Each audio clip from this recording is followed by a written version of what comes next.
Advanced Care Veterinary Hospital, Pilot Point, has been caring for animals around the Pilot Point area for the past 30 years. Large and small pets can expect a quality experience unmatched by other clinics. Advanced Care Veterinary Hospital of Pilot Point offers all the services you'd expect from your veterinarian. They provide preventative care, which includes vaccinations, flea, tick, and heartworm prevention. They also provide sick animal care, surgical, and dental needs with their full-service lineup. Good luck to the Bearcats this season from Advanced Care Veterinary Hospital of Pilot Point, where pets are family. For the best Mexican food experience, visit Uncle Beto's Mexican Restaurant on the corner of Liberty Street and Highway 377 in Pilot Point. Uncle Beto's offers the freshest and most authentic flavors that you can only find in the best Mexican cuisine. Dine in, or if you prefer curbside service, call Uncle Beto's at 940-686-0143 and order your food to go. Be sure to make Uncle Beto's a part of your game night routine, either before the game or up until 10 p.m. on game night. Located in Pilot Point, Texas, the Chandler family has been making custom cabinets for over 40 years. As a team, Chandler Cabinets is committed to designing and building the perfect cabinets for you. They will make the process comfortable and stress-free by personally guaranteeing a superior product built on the standard of superior craftsmanship and immaculate customer satisfaction. From concept to completion, perfect form and function. Chandler Cabinets is an award-winning company with a reputation for consistent innovation at the highest level of design. You can find more information on Chandler Cabinets at chandlercabinets.net or on their Facebook page, Chandler Cabinets.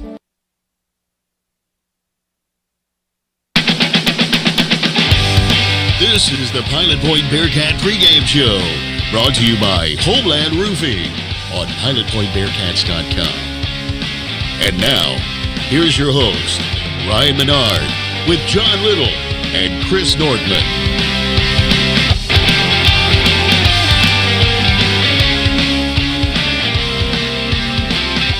And we're back. This is the Pilot Point Bearcat pregame show brought to you by Homeland Roofing. Fresh off a bye week. Y'all refreshed and ready to go? We're here. We're ready. Yes, sir, Ryan. I need a nap after that 58-55 instant classic in Ponder. That's exactly what I was about to say. After the emotional toll that game took on, us watching the game and announcing the game, I needed a break. I'm refreshed. And we come off this bye week to homecoming, so it's always exciting. This Friday night at Massey Stadium, the Bearcats continue their push to the playoffs against the Boyd Yellowjackets. And like I just said, it's homecoming. Yeah, y'all seen any odds out there for homecoming king? And I have not seen a scouting report at all, but I'm guessing White Smith is in the court. I'm giving him the dub. Well, your quarterback I think quarterback's always the favorite, right? Yeah, I think so. I don't know. Aston, that mullet, that's got to get him a few votes as it is. Bonus points for sure. You got to have Ron Ronnie in there. Throw in a big sexy. Put some big guys in there. Big guys need some loving too. Maybe. Yeah, I've seen a big guy win it in the past. Absolutely. More of it. As Nordy and I know firsthand, mullets aren't the easiest to pull off. We got mullets in honor of Quinn Ewers to watch the Texas OU game, and while they brought us good luck, we couldn't pull off the mullet. I'll just say that. It was a good look, though. I saw the picture. It certainly was a good game. So we'll take that dub. Absolutely. So we talked about the Ponder game and the emotional toll it took on us. Imagine, the emotional thriller it was for the Bearcats 2 Fridays ago in Ponder. So you pull out a game like that, you have the momentum of getting your first district win and in the style that it was done, and then you head off into a bye.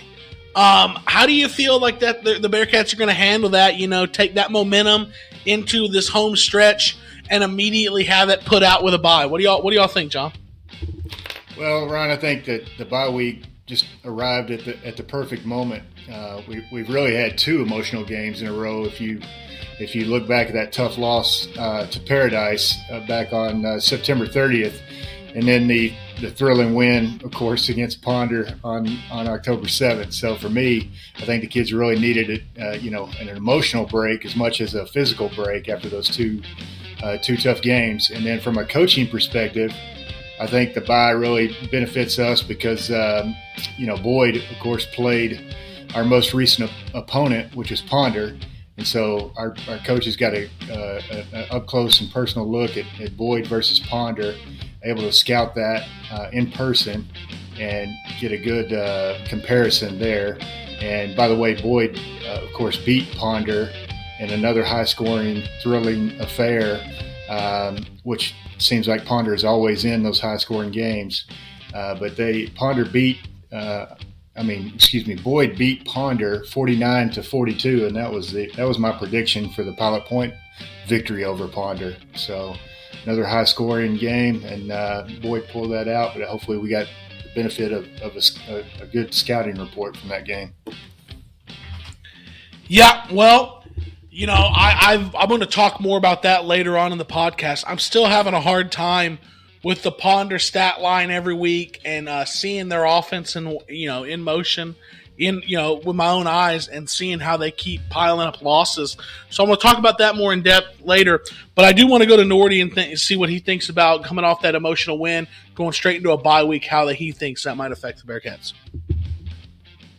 I kind of got to echo a lot of what John said. It couldn't come at a better time for us, coming off that hard-fought game we just had, all the effort, the energy that we just put into that.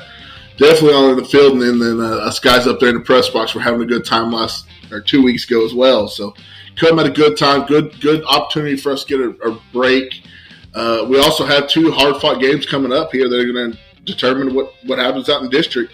I was listening to the post-game show just a little bit ago, and they were making a little Al Davis reference and just a win, baby, win.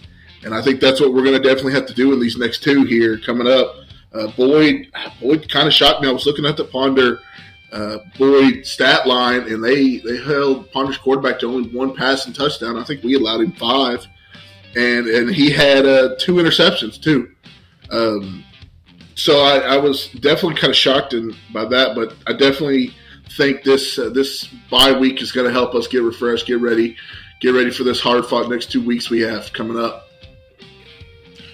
I want to go a little bit of a different way, right? So you've come off some close losses. We've talked a lot on this pregame show about special teams, how week in and week out the little things in special teams do you in. Well, against Ponder, we ended up coming out with a positive special teams play with the surprise onside. You get the momentum of getting that first win. I'm thinking I want to carry that momentum straight over into Boyd in a game that I need to win, straight over into Peaster, another game that I have to have a win. So I think there are probably different ways to look at it. I just want to capitalize on this momentum. But that being said, you see it all the time in football particularly, where a team has a really emotional game, whether it's an emotional win or an emotional loss one week, having a hard time turning around the next week and really answering the bell with the same level of energy. So we'll see how it affects the team Friday night at home for homecoming. A lot of external excitement surrounding the game, so maybe some of that external excitement will help carry it over. Go to some district results and standings. So last week was Pilot Point's bye week, but our district still was going and had some very interesting outcomes of their own. We'll start with the one that we all kind of texted about and ended in a little bit of a controversy. Brock beating Whitesboro 39-35. Brock scored a late touchdown in that game to take the lead, and Whitesboro was able to mount one final drive to try to come down the field and get in the end zone before it ended, and ultimately they were stopped just short. Saw a picture earlier in the week that showed it did look like they came up a yard short, but nonetheless a really entertaining game out there in Brock. We had Boyd beat Ponder 49-42. Like I said a minute ago, having a hard time witnessing this Ponder offense and think, I know the problems with the defense. Obviously, every week they're allowing a ton of points. But that offense just seemed to be a well-oiled machine, and you'd think other teams would make the mistake here and there, and Boyd or Ponder would find themselves on the winning end of some games. Especially, I expected them to beat Boyd. We have more on Boyd in a moment, but I really expected Ponder to beat Boyd. Couldn't get it done, though. And then Paradise moved to 8-0 on the season, obviously still undefeated in district, with a 48-14 win over Peaster, at Peaster. So Peaster still yet to get their first district win, and Peaster's kind of on the outside looking in on this final playoff push. Matchups this week: Pilot Point at home versus Boyd, the 8-0 Paradise Panthers at home versus Brock. That game brings a lot more excitement than we thought it would when this season started. And then Peaster at Ponder. And we'll get to the district standings. Brock and Paradise tied for the top spot, both undefeated in district. Whitesboro with the one loss to Brock is in third. They still have to play Paradise. Boyd and Pilot Point tied for that fourth and final spot in the district. And then Ponder and Peaster kind of on the outside looking in. Peaster still kind of has a good chance because Peaster still gets to play Pilot Point. But kind of the Peaster Ponder kind of on the outside looking in. It really could come down to this Boyd Pilot Point matchup Friday night on who's going to get into the playoffs this year in that fourth spot. Carrying that over into Boyd. So what do we know about Boyd, our matchup this week? Boyd is 4-4 on the season, 1-3 in district with the win over Ponder this last week. They lost to Brock, Whitesboro, and Paradise. They're led on offense by quarterback Braden McIntyre, but he's thrown for 1,500 yards and 14 touchdowns this year. What's interesting to me in high school, the quarterback is always a running threat, but Braden McIntyre has been almost no threat on the ground this year with only 19 rushing yards all season. Their other offensive playmaker is Aiden LeMasters, who has 44 catches for 550 yards and 5 touchdowns. And they have a senior running back, Gavin Rosado, who's their leading rusher with 700 yards and 10 touchdowns. Their defense will give up some points. Their defense averages 33 points per game against. And this is one of the few teams we've played this year that actually allows more points on a weekly basis than they score. So they allow 33 points per game on defense. They only score 26.25. I've thought that this was a very winnable game all season. Kind of been following Boyd, looking at this matchup. Thought this was very winnable. But after seeing them beat Ponder last week, kind of handle them, it makes me nervous. I don't know if we just got Ponder's best game, but still, Boyd beat them. Kind of makes me nervous. Nordy, what do you think about Boyd? So the more I looked into a lot of their stats, some of the things you were just talking about, I just kind of looked at Boyd as just kind of an average team. I thought a lot of the things, same things you were saying here, is that this is a very winnable game. It does alarm me them coming off scoring 49 points, but with them only averaging 26 points a game, I'm hoping that kind of law average comes back around and they score a little bit less than 26 points. The 1,400 yards from their quarterback doesn't really jump out and scare me, especially when he's thrown for 6 interceptions this year. And then their running back, he's 700 yards on the season, but he's only averaging 4 yards per carry. I mean, they just seem like an average team. They could jump out and surprise you, and then again, this is Boyd. We've had a lot of big games against Boyd. No matter what the records show, they've always fought us hard. I remember growing up as a little kid, a lot of playoff matchups against them in Pennington Field. I believe some in Denton at UNT. Those are always some tough, hard-fought battles. A lot of times, those are some ranked 2A battles of who's going towards further in the playoffs. So this could be a tough game. Boyd doesn't scare me that much, but you never know what they're going to bring to us and try to upset us on homecoming night. I'm absolutely with you on all year looking at Boyd. Very average to below average. Nothing frightening about him at all. But I was so impressed with Ponder, and they turn around and beat Ponder and kind of handle it, and it makes me think, am I missing something on Boyd? John, do you think there's something we might be missing on Boyd? Yeah, I think you guys, personally, I think we're underestimating them. I think Boyd is much better than we were giving them credit for. Maybe we're jaded because last year, they went 2-8, kind of had a real disappointing record, and so far this year they're much improved. They're at 4-4 at this point, and last year they were 1-6 coming into the matchup with us. So I'm certainly nervous about it as well because of course, we got homecoming. Could be some distractions there, and then just sprinkle in that this is basically a playoff game because both teams are going to be fighting for that 4th spot. So Boyd typically brings their A game when they face us, and as Nordy mentioned, we've had all these thrilling playoff battles historically against these guys. So I wouldn't be surprised really to see another thriller this Friday night. I wouldn't be surprised either, considering both of these teams are in the fight for the playoffs, and they're fighting. It's life or death in the playoff picture for both these teams. Either of these teams lose this game, what team loses is really on the outside looking in, really needing help from other people to to get into the playoffs, and the winner kind of controls their own destiny. I mean, for Pilot Point's case, you win Friday night, you go to Peaster next week, who's really underperformed what we all thought they might be this year, and you get a win in Peaster, and Brock doesn't matter. You kind of sealed the deal in that fourth and final playoff spot. So that's what we're looking for the Bearcats to do Friday night. But in order to do that, somebody's got to step up and make plays and make big things happen. Nordy, we'll start with you, who your player to watch is. This week is going to be the one and only Wyatt Smith. Homecoming night, we're going to need a big senior leader coming out here, coming off a great game, throwing for 6 touchdowns and 368 yards.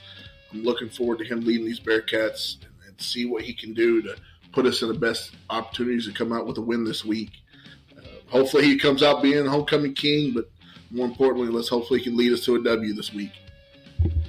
Absolutely. I mean, the quarterback's in the driver's seat to make the offense go, so that's always a good spot to start.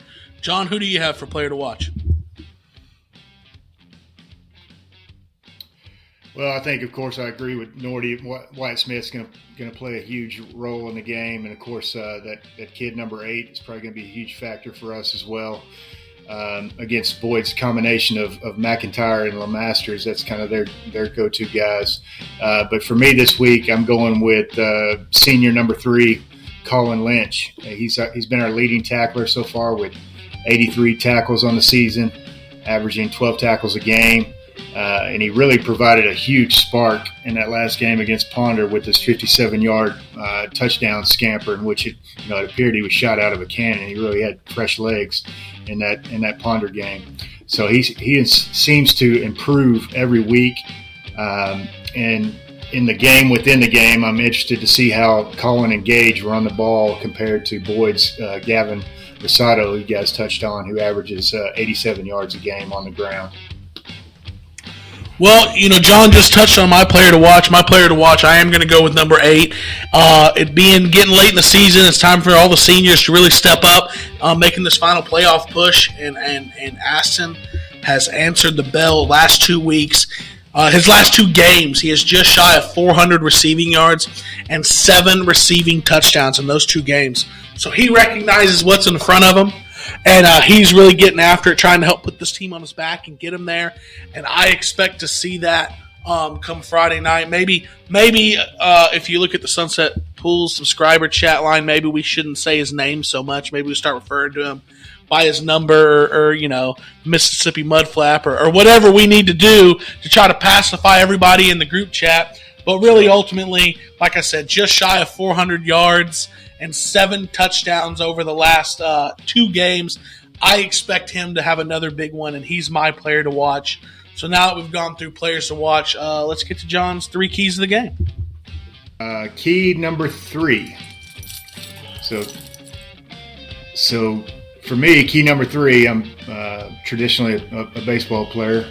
Like you, Ryan, played a lot of baseball, so I'm superstitious. So I got to keep special teams in here as a key because I had them against Ponder and they came through for us. So special teams need to make a positive difference again.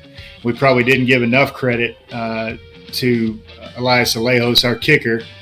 He probably could have been named player of the game in that game against Ponder as he went 3 for 3 on field goals, with his longest being 42 yards. And then, of course, the most important kick was that game winner from 31 yards out, and he nailed that one. And he also had an onside kick and two touchbacks and went perfect on point after attempt. So hats off to Elias for that last game. But I feel like he and the rest of the special teams are going to have to put on an encore performance again for our Bearcats to win against Boyd on Friday night. And I wouldn't be surprised to see another onside kick or a fake punt from one of these teams, because as we touched on it, it's a do or die matchup. They're going to be pulling out all the stops, all the tricks. So we're going to have to expect that in this key matchup. That's key number 3. So key number 2 for me is protect your quarterback. So Boyd has on the season 29 hurries and 19 sacks. So they've been bringing pressure in their 4-3 defense. It's mainly coming from their defensive ends. Senior number 52, Michael Nelson, and senior number 58, Jace Wilder. Jace Wilder has 8 hurries and 8 sacks on the year, and these guys are dangerous. And they had 1 hurry and 7 sacks against Ponder, and of course our Bearcats had 6 sacks against Ponder, so we both were successful there in the pass rush. I do think we have an advantage here. As Ryan, you mentioned, Boyd's quarterback, Braden McIntyre, is not much of a threat to run the ball with only 19 yards on rushing on the season. But our guy, Wyatt Smith, is a dual threat. He's got 3 rushing touchdowns, 176 yards on the ground. And as we know, he's been real successful moving the pocket, buying himself some time with his legs, and he's got a fantastic ability to throw the ball on the run. So I think give the advantage to Wyatt there. So key number 2 is how both teams protect the quarterback in this game.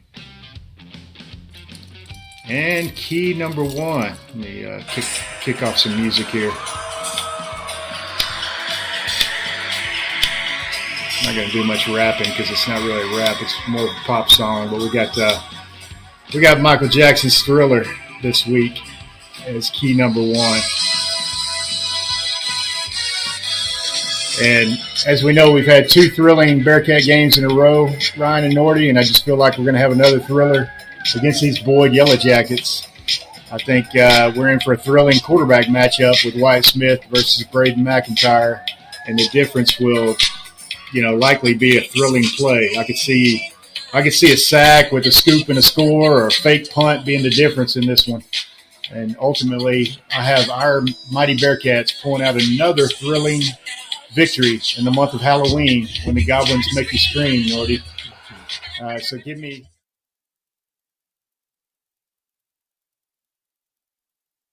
Begin the festivities with the entrance of the band Royal Chorus. The first group of band seniors is Jesus Cervantes and Layla Van Linder. Jesus is 17 years old, a trumpet player, been in the band for 7 years. His parents are Joaquin and Layla Cervantes. He's a state solo and ensemble qualifier, and he plans to attend college after graduation. Jesus is escorting Layla Van Linder. Layla is 17. She's a color guard member, one of the color guard captains for the last 2 years, and has been in band for 4 years. Her parents are Lindsay and Paul Van Linder. Layla is an all-star color guard qualifier. Layla plans to attend the University of North Texas and major in forensic science. The second group of band seniors, Jorge Nunez and Ruth Fellas. Jorge is 17, plays the alto saxophone, one of the saxophone section leaders, and has been in the band for 7 years. His parents are Maria and Jose Nunez. He's an all-state band qualifier, an all-area qualifier for 3 years, and has been a state solo and ensemble qualifier for 3 years as well. Jorge plans to attend college and major in biomedical engineering. Jorge is escorting Ruth Fellas. Ruth is 17. She's a flute player and one of the flute section leaders for the past 3 years. And she's been in band for 7 years. Her parents are Jennifer and Craig Tullis. She's an all-region qualifier, has made state solo and ensemble 2 times. Ruth plans to attend Harding University and plans to major in animal biology. The third group of band seniors, Christian Rico and Lizzie Slater. Christian is 17, plays the trombone, has been in the leadership team for 3 years, drum major for 2 years, and has been in band for 7 years. His parents are Vanessa and Juan Rico. He's been a state solo and ensemble qualifier. Christian plans to attend college and major in science. Christian is escorting Lizzie Slater. Lizzie is 17, plays the trumpet, has been a section leader for 2 years, and has been in band for 7 years. Her parents are Shannon and David Slater. She qualified for state solo and ensemble last year, 3-time state solo and ensemble qualifier, and area qualifier as well, and a member of the leadership team. Lizzie plans to attend college and major in multimedia marketing. The fourth group of band seniors, Jed Kosak and Emily Bond. Jed is 17, a trumpet player, been on the leadership for 2 years, and has been in band for 7 years. His parents are Kimberly, along with Philip Perus and Anthony and Abby Kosak. He's been a state solo and ensemble qualifier for a year, and been attending, and will be attending, NCTC and getting basics out of the way, and transferring to A&M Commerce and major in computer science. Jed is escorting Emily Boggs. Emily is 18. She's a French horn player and been a leadership member for 2 years and been in band for 7 years. Her parents are Michelle Boggs and Bobby Jackson. Emily has been a state solo and ensemble qualifier for 3 years. Emily plans to attend TWU and major in dental hygiene. Presenting the crown tonight for the 2022-2023 Band Beau and Sweetheart is the 2021 Band Sweetheart, Miss Alex Miller. Accompanied by the 2022-2023 Drum Majors, Nick Whitty and Soraya Escalante. Make them welcome. And now the crowning of your 2022 Band Beau and Sweetheart. The 2022 Band Beau is Jorge Nunez.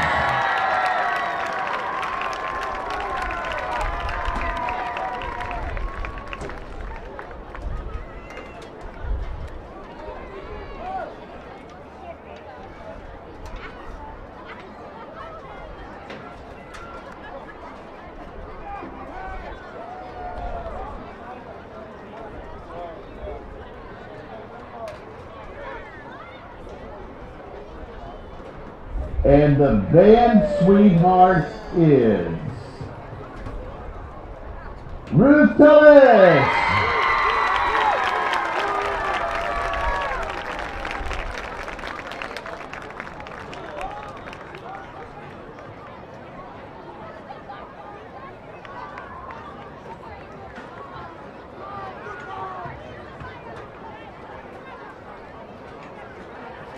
Ladies and gentlemen, a big congratulations to the 2022 Band Beau and Sweetheart of Pilot Point High School, Jorge Nunez and Ruth Tullis.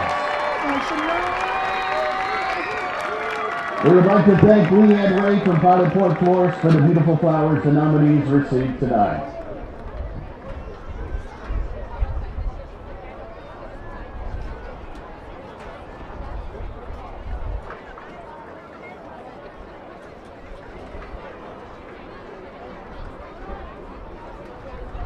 All right, as those nominees leave the field, it's time for the Pilot Point High School homecoming festivities for the Bearcats.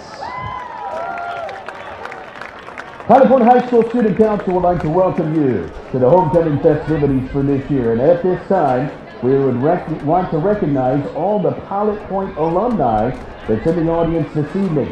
There are representatives from the classes of 1952, 1962, 1972, 1982, 1992, yeah, you were the rowdy ones, I know, 2002, and 2012. Thank you once again for joining us tonight for this homecoming celebration. The Student Council sponsors would like to take this opportunity to thank all of our Student Council members that have helped with the homecoming and recognize them. And these are the Student Council officers for this year. President Emily Boggs. Vice President Christian Rico. Secretary Lizzie Slater. Big round of applause for them and a big thank you. Now we'd like to begin the presentation of the 2022 Homecoming Chorus. Representing the freshman class are homecoming nominees Ashton Williamson and Peyton Gooden. Ashton's the son of Natalie Norwood and J.C. Williamson, and Peyton's the daughter of Stephanie and Ragul Mohindra. Also representing the freshman class are Fernando Marmolejo and J.C. Chandler. Fernando is the son of Brenda and Fernando Marmolejo, and JC is the daughter of Brittany and Billy Chandler. The sophomore homecoming nominees are Grayson Brown and Avery Davenport. Grayson is the son of Shannon and Nathan Brown, and Avery is the daughter of Ashley and Chris Davenport. Also representing the sophomore class are Brandon Gutierrez and Hannah Warren. Brandon is the son of Luz Munoz and Sergio Gutierrez. And Hannah is the daughter of Christy and Keith Warren. And now, representing the junior class, Carlos Lujan and Kyra Bonner. Carlos is the son of Michelle and Francisco Barrientos. And Kyra is the daughter of Chantel Bonner and granddaughter of Carissa Griffin. Also representing the junior class, Elias Alejos and Addison Heights. Elias is the son of Amalia and Roberto Carlos Alejos. And Addison is the daughter of Lisa and Scott Heights.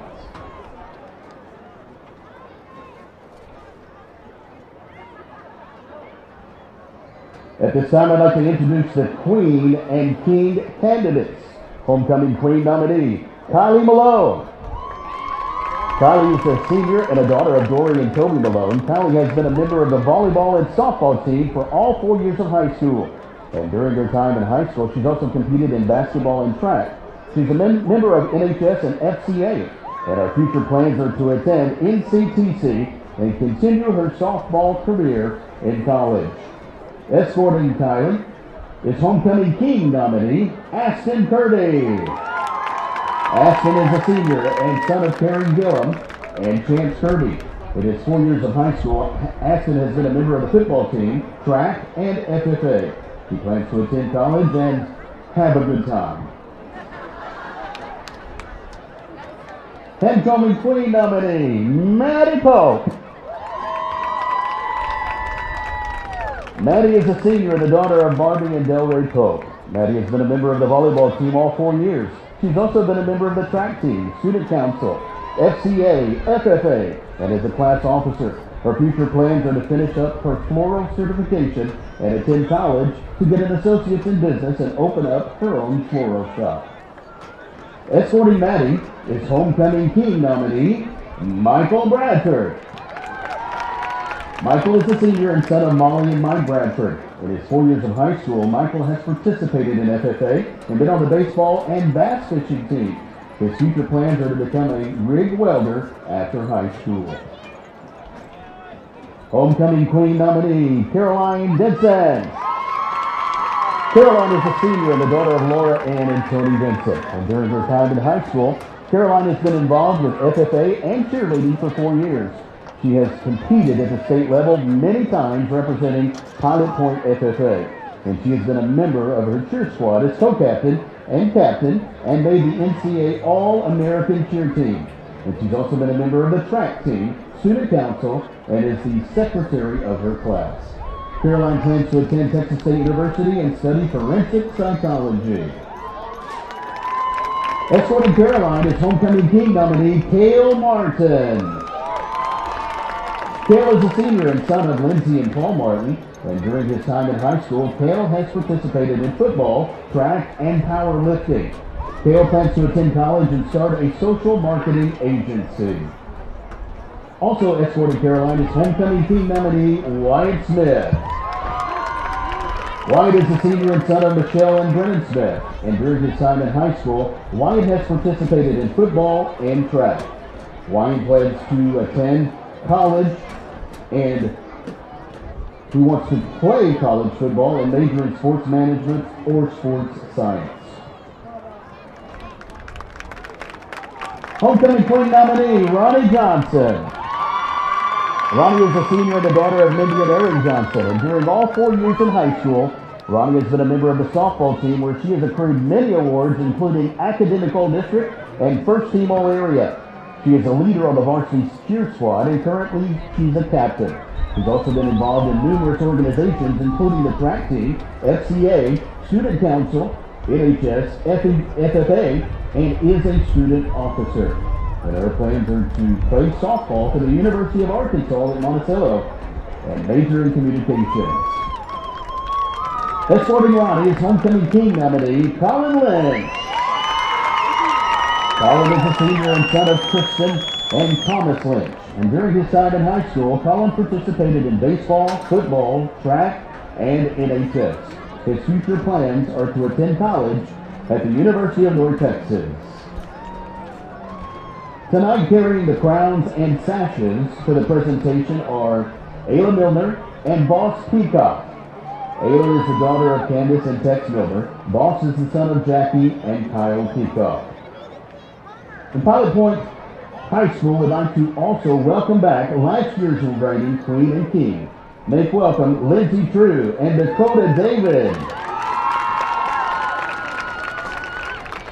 They're going to be crowning this year's winners. Now, before the King and Queen are crowned tonight, Pilot Point High School would like to say a special thank you to Leanne Ray. Leanne has donated flowers for the homecoming ceremonies for the past 20 years. Thank you, Leanne. We love you. We appreciate everything you do for our community.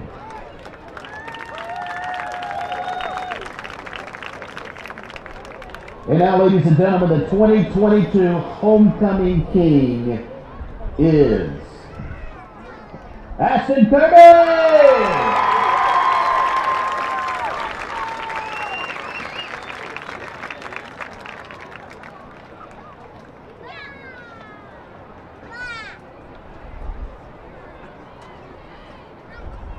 And the 2022 Homecoming Queen is Ronnie Johnson!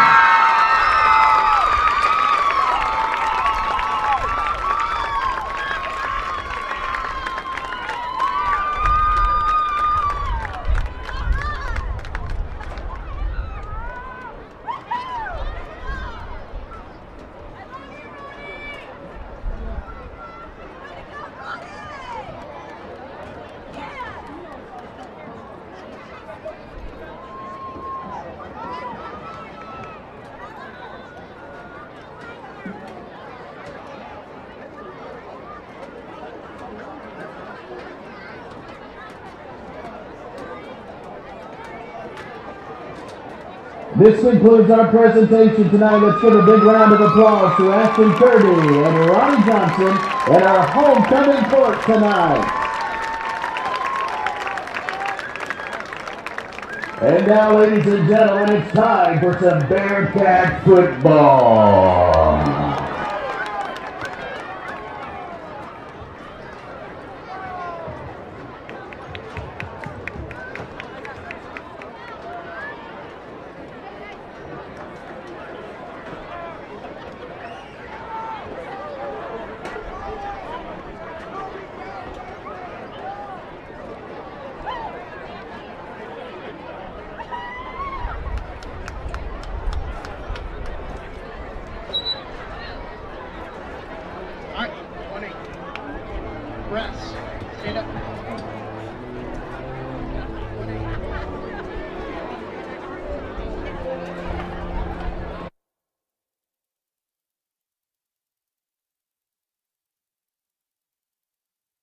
Thriller and probably another Elias Alejos field goal proving to be the difference.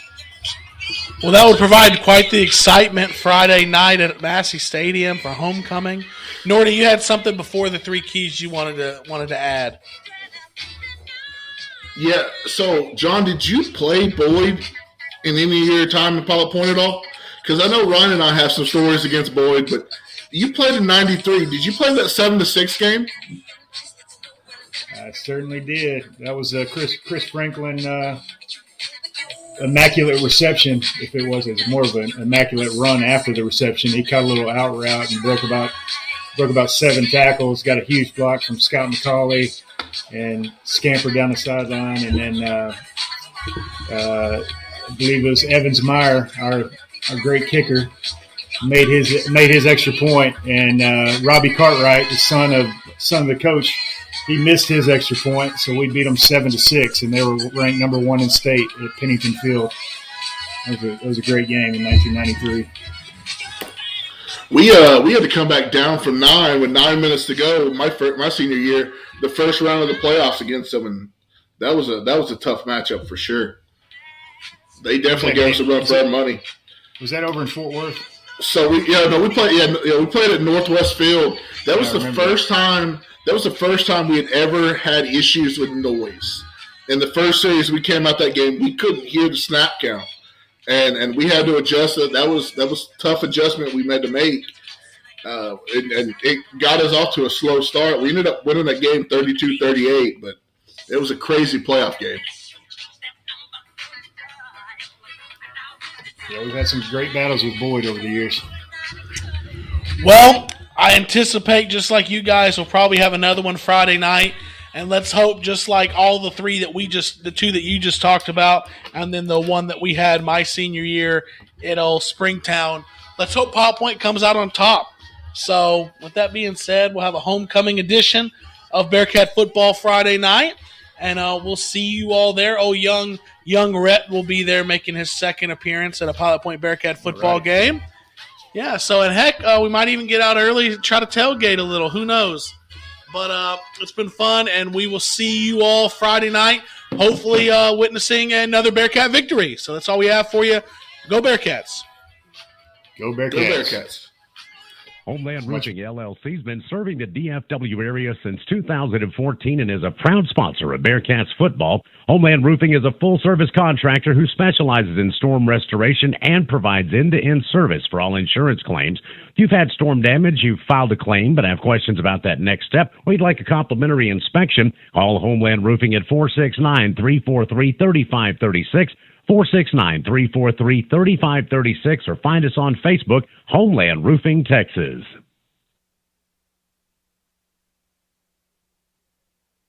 Advanced Care Veterinary Hospital, Pilot Point, has been caring for animals around the Pilot Point area for the past 30 years. Large and small pets can expect a quality experience unmatched by other clinics. Advanced Care Veterinary Hospital of Pilot Point offers all the services you'd expect from your veterinarian. They provide preventative care, which includes vaccinations, flea, tick, and heartworm prevention. They also provide sick animal care, surgical, and dental needs with their full-service lineup. Good luck to the Bearcats this season from Advanced Care Veterinary Hospital of Pilot Point, where pets are family.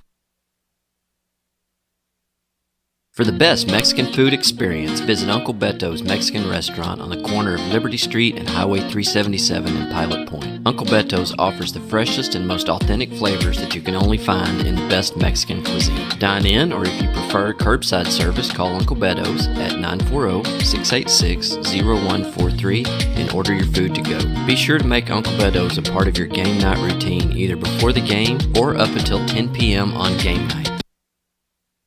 Located in Pilot Point, Texas, the Chandler family has been making custom cabinets for over 40 years. As a team, Chandler Cabinets is committed to designing and building the perfect cabinets for you. They will make the process comfortable and stress-free by personally guaranteeing a superior product built on the standard of superior craftsmanship and immaculate customer satisfaction. From concept to completion, perfect form and function. Chandler Cabinets is an award-winning company with a reputation for consistent innovation at the highest level of design. You can find more information on Chandler Cabinets at chandlercabinets.net or on their Facebook page, Chandler Cabinets.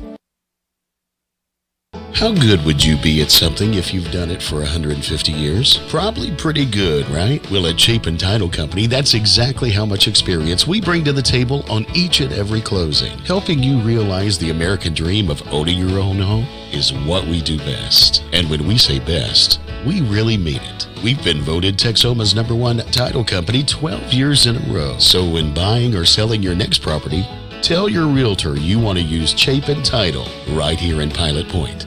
Go Bearcats!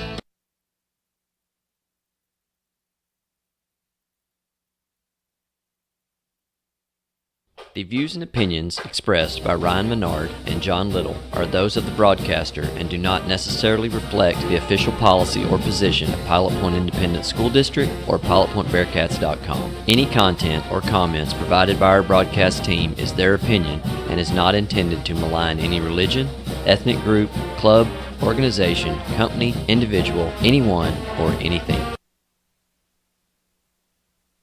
This broadcast of Pilot Point football may not be retransmitted, reproduced, rebroadcast, or otherwise distributed or used in any other form without the expressed written consent of PilotPointBearcats.com.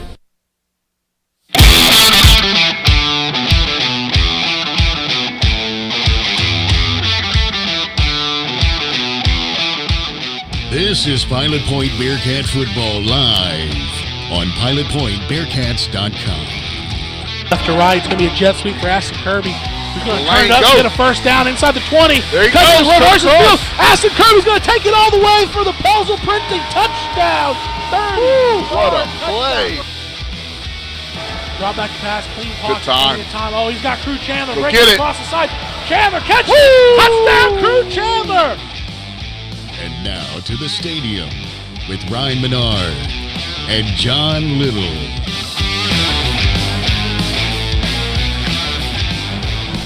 We are live. Good evening, Bearcat fans. This is Pilot Point Bearcat football on pilotpointbearcats.com. It's homecoming. Many generations of Bearcats are here tonight watching these Bearcats fight for their playoff lives as we take on the Boyd Yellowjackets. I'm Ryan Menard, and I'm here with number 29, a former homecoming king runner-up. Yes, sir. Mr. John Little. John, how's it going, man? Good, Ron. You know, hey, I might be over as homecoming king, but I did marry the homecoming queen from the class of 1993. So, like these Bearcats, Ron, I find a way to win. Find a way to win. That's right. Hey, you know what? If I had to choose one or the other, that's the way I'd probably choose. Yeah. Marry the homecoming queen. So 2 weeks ago in Ponder, we said the proverbial playoffs started that night, and the Bearcats escaped narrowly with a win. So that push continues tonight. How do the Bearcats not let the pomp and circumstance of homecoming distract from the task at hand? Yeah, Ryan, it's no easy task. I remember back in my day, we would always try to schedule an opponent that we felt like we could beat handily, but this game tonight is no gimme. I mean, this is like having all that during a playoff game, right? Yeah. I mean, doesn't make any sense, but hey. Yeah, we were talking earlier, we always schedule our homecoming in non-district kind of early in the season, but nowadays it seems like everybody does a district game, which comes with a lot of distractions, as you were saying. But I think after the first series, our guys are going to settle down. They'll be focused. They'll be locked in. May take one series or so, but they'll get it going. It's another thing. Back in my day, we did things at halftime, right? So they're doing this before the game. So it's a little easier at halftime. When we were doing it, adjustments would only take 5 or 10 minutes or so. So you did it at halftime. It's really not that big a deal. You don't miss too much. You get caught up on the adjustments pretty quick. But in the pregame, when you're really trying to get your mind right, getting focused for the task at hand, to be coming out here and doing this, it's interesting. But it's not Pilot Point. It seems to be the trend these days. So the same thing 2 weeks ago in Ponder, right. Pregame, district game, all that. So must just be the thing now, just like having the different logos on each side of the helmet that we see a lot. Dueling logos, yeah. It's a new trend. Yep, so Pilot Point has handled Boyd quite easily over the last 2 years, with wins coming by the score of 52-14 and 56-28. What must the Bearcats do to continue that success against Boyd? Well, Rod, I really think that our key to success is always to try to get out to an early lead. With our limited roster numbers, it always serves us best to play from ahead. And also, again, if Gage Anderson, Colin Lynch can establish a solid running game in this game like they did against Ponder a couple weeks ago, I think we'll be in good shape. And lastly, I think we have to limit the number of big plays from Boyd. We need to make this Boyd Yellowjacket team earn their points here tonight. Absolutely. So Pilot Point and Boyd have faced off 22 times in school history, with the Bearcats holding a 13-8-1 advantage, and they've won the last 3 of those by an average of 27 points. The longest win streak of any team in this series, one way or the other, is 3 games in a row. Pilot Point, this is now the second time that they have won 3 games in a row in the series, so they'll be looking to move that streak to 4 consecutive wins tonight. So now that we went through that, the coin toss happened, but let's get a check of the weather and the uniforms. Yeah, right. It's 83 degrees out here, clear. Winds coming out of the south, gusting up to 11 miles an hour. You see the flag, the United States of America flag blowing out there in the end zone. And as far as the uniform check, the Boyd Yellowjackets are going with all white pants and jerseys with green numbers accented by the yellow. They got yellow headgear with Boyd on both sides. And for our Bearcats, we're rocking kind of an old school look. We're going back in black pants, black jerseys, white numbers, white Bearcats across the chest, accented by orange. We got the black matte, nice looking helmets with, like you said, the dueling logos. We got Bearcats on one side, and on the other side we got the state of Texas with the interlocking P's embedded inside the state of Texas. We got the built different logo on the back. So back in black for our Bearcats. Boyd won the toss and elected to defer. The captains for the Bearcats were Wyatt Smith, Aston Kirby, Josue Villarreal, and Cale Martin. The captains for the Boyd Yellowjackets were Aiden LeMasters, Case Ferguson, Jace Wilder, and Michael Nelson. So The energy is up here. We've had good stadium atmospheres the last couple times we've been here at Massey. New sound system up here, whoever's taking control of all that. I think at the start of games is really bringing good energy, and ultimately starting to see the stands fuller. So you're used to seeing the stands full on homecoming, but this is the last couple games in a row we've seen the stands full. Boyd took the field about a little over 3 minutes ago, and the Bearcats are just now running out, so kind of bad timing if you're the Yellowjackets. Take the field so early. Now you're just standing around there for a while in line waiting for the national anthem. Yeah, I like our Bearcats coming out last, kind of icing them. Oh, for sure. Home team always come out last, but, man, there's a big – you can time it up a little better. There's 3 minutes between runouts. But we got about 2:40 left to the Southern Junkie opening kickoff for this game. We're about to step aside and bring you the prayer and the national anthem, and then we'll come back for some Bearcat football. We're going to ask you to please stand now for our invocation, followed by a national anthem played by the PowerPoint Bearcat Marching Band. Let's pray.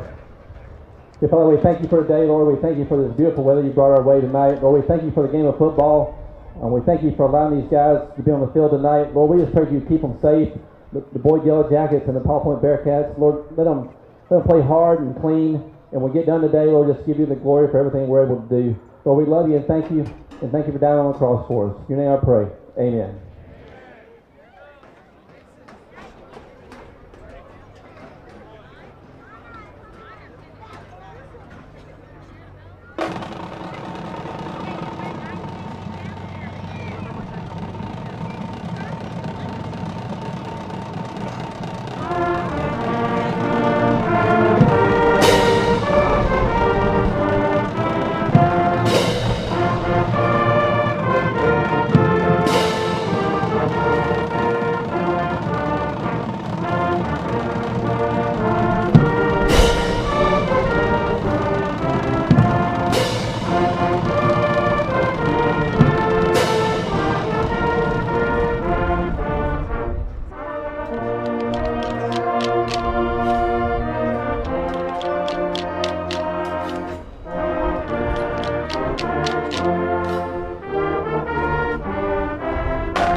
Back, and the Bearcats are going to start off this all-important game with the ball.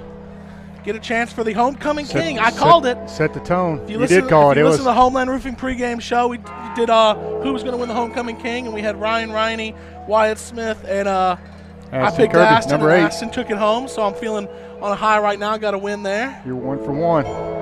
That's right. So here we go. We got the Hells Bells playing, which was always a dream of mine to get the game started at Hells Bells. And back in 2009, district championship game here against Aubrey, that was the first time we had the Hells Bells play on the loudspeaker before the game, and it was just in the same scenario right before the opening kick, and we were about to get the ball, and man, I was ready to just rip somebody's head off when that happened.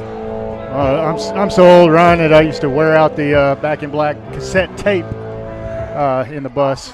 Chad Cole used to hand me his Back in Black tape. I'd pop it in there. Passing around the Walkmans back in the day. Yeah, listen to it on the Walkman, the entire Back in Black album before every game.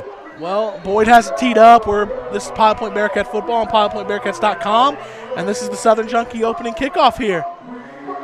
The approach, see what they do. It is a deep kick. It's going to land at about the 7 and roll into the end zone, and smartly, Jesse Wrangle's just going to touch it, knee in the end zone, and the Bearcats are going to get the ball thrown 25. That'll work. Start out to 25. No problem with that at all. You know, if I was a coach, I would be tempted to almost eliminate the kicking game entirely. Fair catch everything, you know, because more often than not, this is where you can see injuries, you can see holds that always make your drive start off real late. Special teams is the ultimate kind of momentum shifter, but more often than not, it seems to go the wrong way. Yeah. So I like getting the ball at our own 25 to start the game. Yeah, a lot of people go with that pooch kick, and it's best to fair catch that. I think Whitesboro learned a bad lesson that way. Yeah, first snap of the game, a handoff to Anderson up the middle, and he's going to get back to the line of scrimmage before he's slung down. Independent Financial starting lineup. Wyatt Smith at quarterback, Gage Anderson at running back, Alex Puga at the tight end H-back position. We have Crew Chandler, Aston Kirby, and looks to be Jesse Rangel out there at wide receiver. Ryan Riney, Manny Segundo, Cole F. Let me get. There's 2 new linemen, I believe, this week. I'm going to try to get their numbers before we get here, before the offense finishes this drive. Second down snap, drop back to pass. A curl route. Ass is going to catch it, make the first man miss out across the, or pushed out at the 30, and that's going to set up a 3rd and 5. Ball was delivered a little bit high, but Aston went up and got it and made the first man miss. Angel Salazar and Leo Servin Jr. appear to be the other 2 linemen. That's your Independent Financial starting lineup. 3rd and 5 for the Bearcats here. Trips left, running back left. Tight end Alex Puga, the lone man on the right, the lone skill player on the right side of the formation.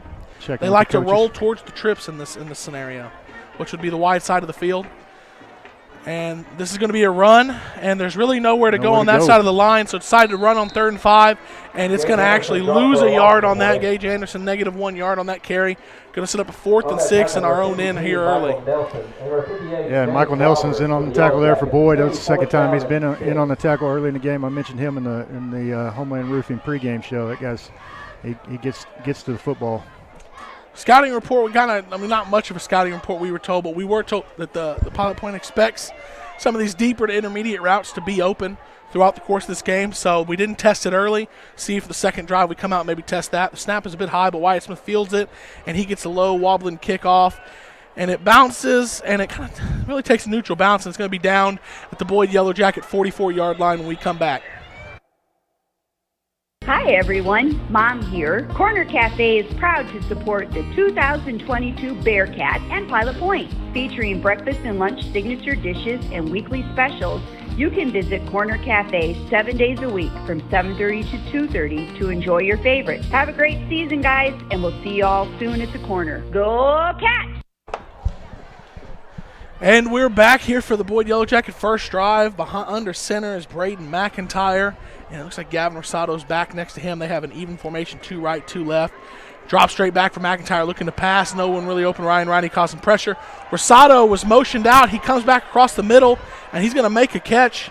And he's going to get about 9 of the 10 yards needed. So he was that was a wasted kind of decoy route he ran just to make the defense try to run away towards him. But because there's nobody open, he ends up getting the ball and going for 9. Good coverage by our Bearcats down the field, but Braden McIntyre just had all day to check down and, like I said, find the running back out of the backfield. Well, it's going to be 2nd and 1 here at the Bearcat 46-yard line, or 47-yard line. Snap, and this is going to be Rosado's first carry. He's trying to get the edge. Alex Puga can't bring him down. Ryan Riney does after a gain of 2, but that's enough for a Boyd Yellowjacket first down. It looks like the Bearcats adjusted already, bringing a little bit more pressure there on the second play, and Puga chased him out of the backfield, but just couldn't get him before he got the first down.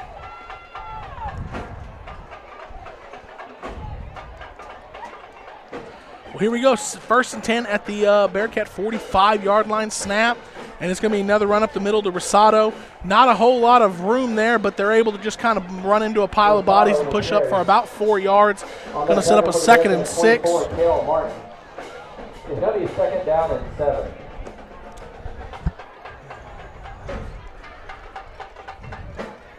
A couple runs here, nothing too exotic so far. Looking for the Boyd Yellowjacket offense. And keep in mind, we talked about it also in the Homeland Roofing pregame show. Braden McIntyre doesn't like to run a lot.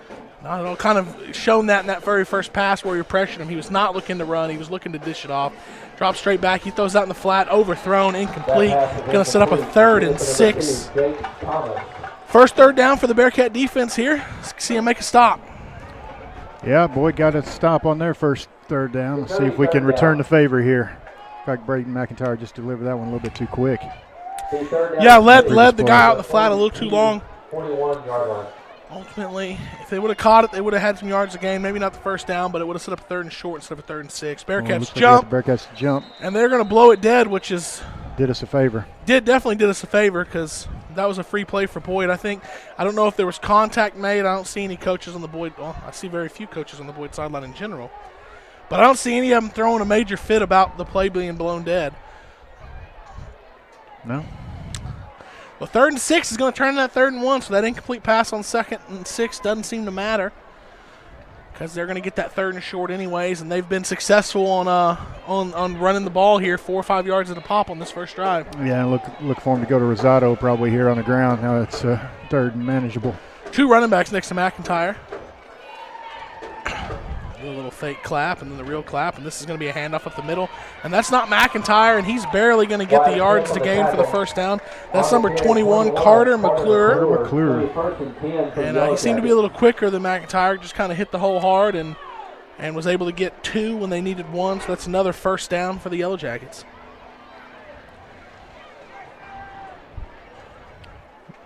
We can already tell Boyd doesn't run as fast as Ponder.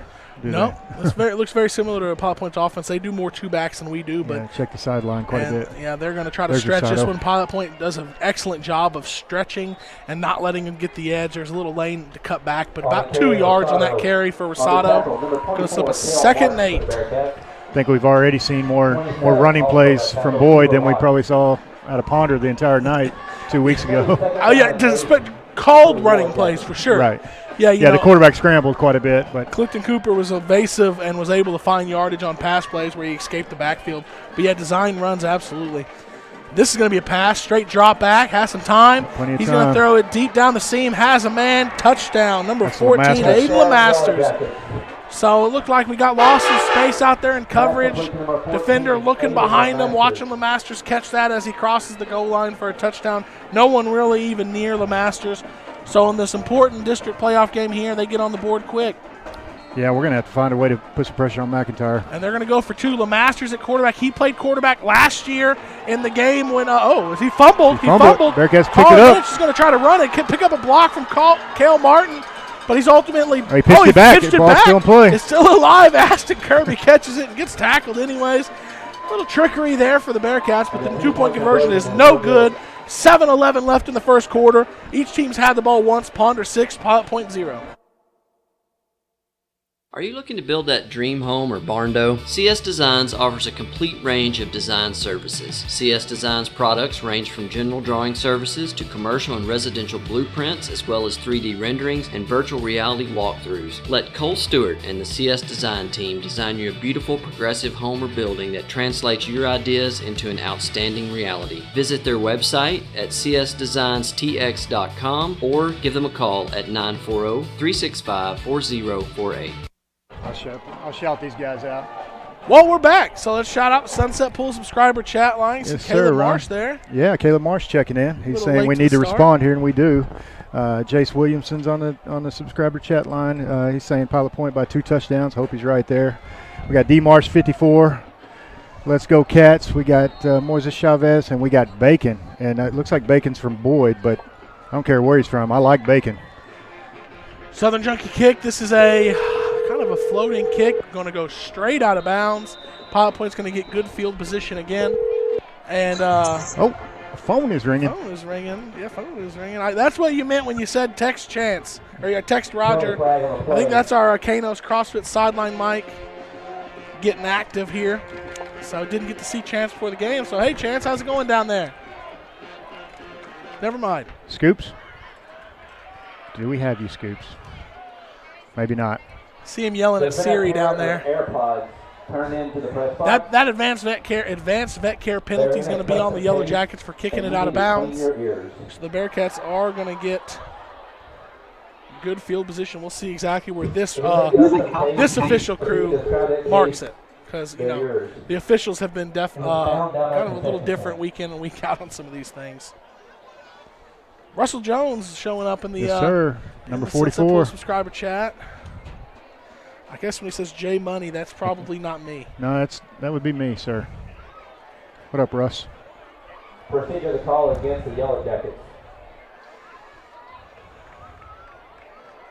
Russell's always a fan of how clean I caught touchdown passes. Right. He always tells me that. I'm going to re-kick here. This is interesting. So they're going to back it up. Why? I mean, maybe this is the Pilot Point coaching staff saying we want to set up a return. But, I mean, 5 – I mean, it's interesting. Interesting decision.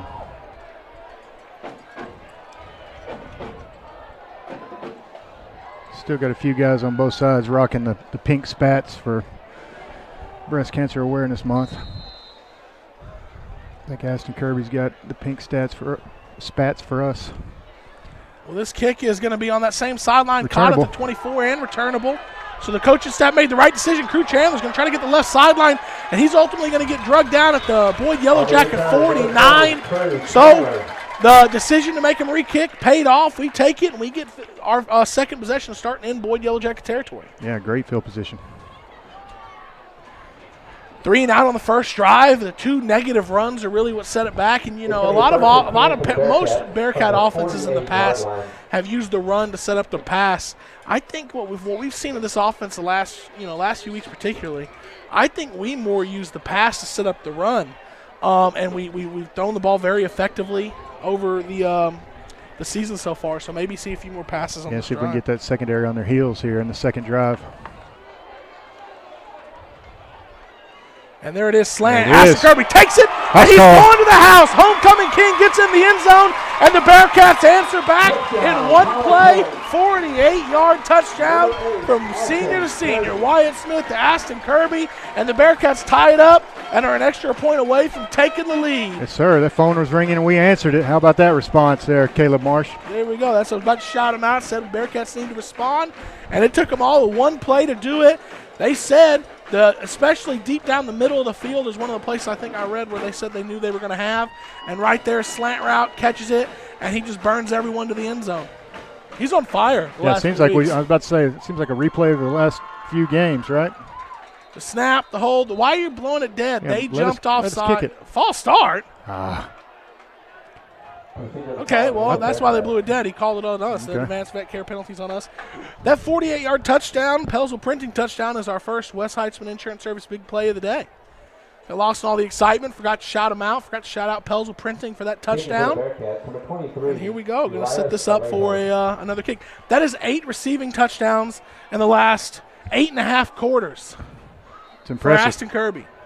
It's impressive. It's like Nordy's appetite. It's impressive. Oh. Snap, hold, the kick is up, and it looks to be true just down the middle. 6:56 left in the first quarter, brought to you by Ernesto's Mexican Restaurant. Pilot Point 7, Boyd 6. With 40 years' experience, DC David Construction LLC is a general contractor specializing in custom metal buildings, cement work, remodels, painting, and almost any other application you may need. DC David Construction LLC takes pride in the high level of professionalism, knowledge, and craftsmanship you will receive on every job they do, large or small. DC David Construction LLC is fully insured and always willing to give you a quote. Call DC David Construction LLC today at 940-390-8656.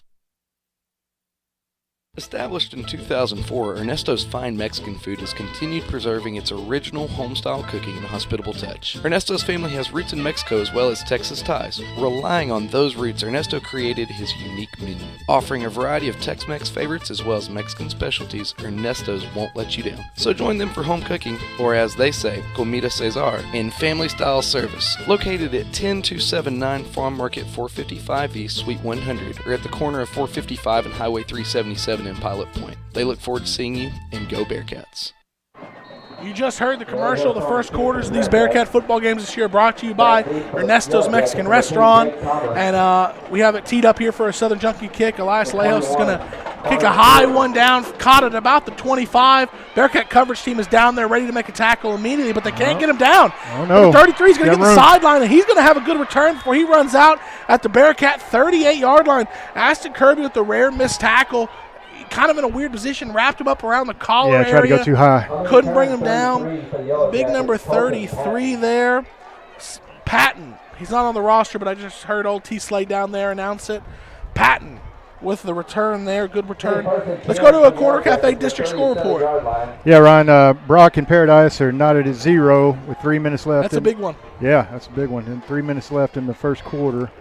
And then we've got Ponder Lions are beating Peaster 13-7 with 7 minutes left in the first quarter.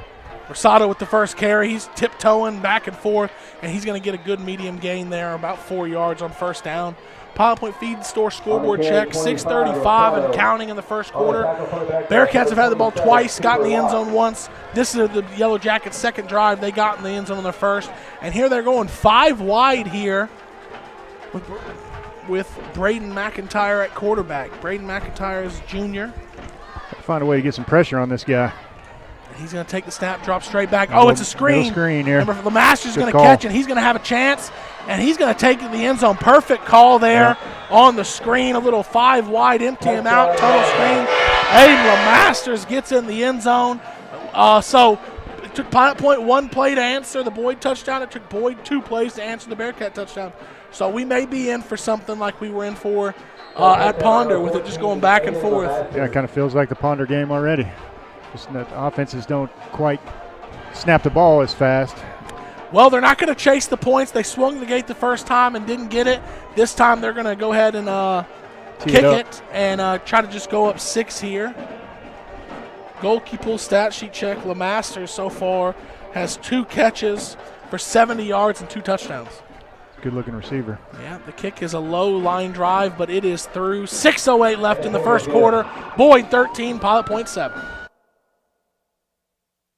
Do you need a maintenance check or emergency repair on a heating or cooling unit? Fowler Air is available to handle all of your heating, cooling, and ventilation needs. Fowler Air will work with you to find an HVAC solution that fits your needs by providing you with a full consultation, explaining all your available options so that you can choose the system that's right for your home or business. Give Fowler Air a call today at 817-487-2286 and schedule your service. That's Fowler Air, 817-487-2286.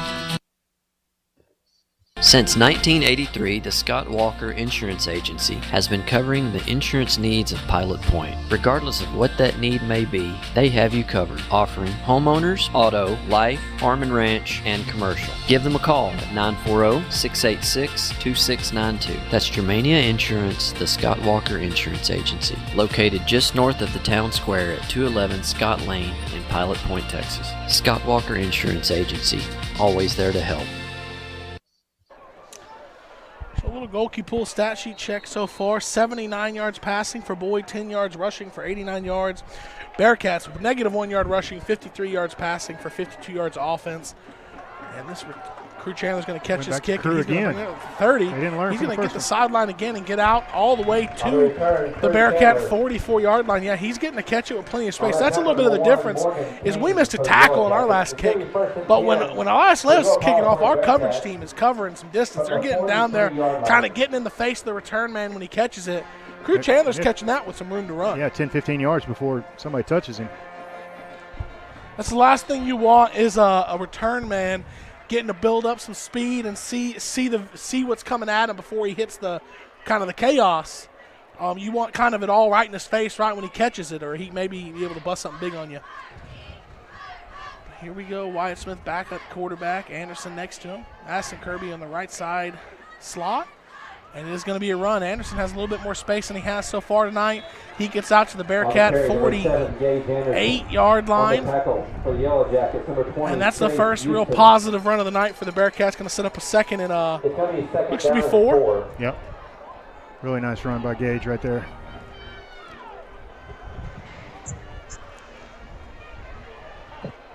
Is that Kanos? We can hear it. Sounds There it like went. He's trying to check in. Another handoff, and this one is a lot like the ones on the first couple drives. Gage keeps the feet running. He's going to get about 2 positive yards there, but ultimately not a whole lot of room there for him to get going. 51 for the Yellowjackets. Yeah, Michael Winters, 51, and Michael Nelson, number 52, were both in on that tackle. I was looking for a face mask. They both had hands up pretty high on the tackle, but I guess didn't get to the face mask. 3rd and 2 here.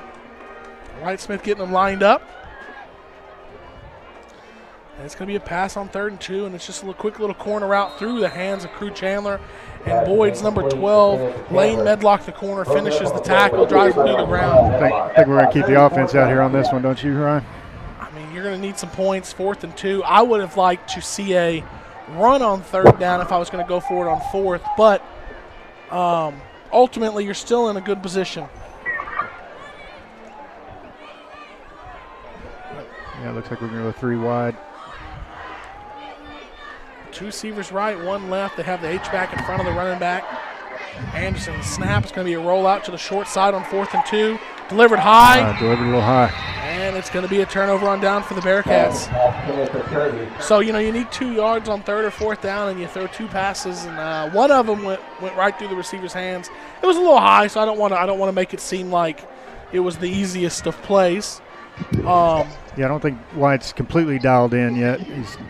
Both those last 2 passes looked like he delivered them a little bit high. Well, we hear the Kanos CrossFit sideline mic down there. I'm back. Hey. Don't miss me? Hey. Hey, you're not just back, you're coming in hot. All right. There we go. 2 receivers left, 1 right. Fake snap there. We got 4:52 left in the quarter, and this is a handoff to Rosado with some room. Oh, he's got a lot of room. And Anderson's going to have to run him down. Can't shoelace tackle. Colin Lynch is going to drag him down to 9. Anderson diving, tripping him just enough to let Colin Lynch track him down and tackle him at the 9. But this Bearcat defense is seemingly letting it get away from them a little here these last few drives. Yeah, really all 3. Yeah, I was afraid of the big plays, coming into this game. And so far, LeMasters has had 2 big ones, and then Rosado had a big run right there. But that was a great effort by Colin Lynch getting back in and making that tackle, saving a touchdown. Boyd has been controlling the front on both sides of the ball. Rosado, as I say that, Kel Martin blitzes from the linebacker spot, breaks right through and gets a TFL there. Kel Martin comes right through. The Kel Crunch made a comes big through play there, absolutely. First negative play of the day for Boyd, really. That negative yardage. 2nd down and goal from the 13-yard line. Kel rocking that 24, looking like Brett Renfro from my days. I always like the neck pad, the butterfly, I guess, when it comes straight up like Florida State neck roll.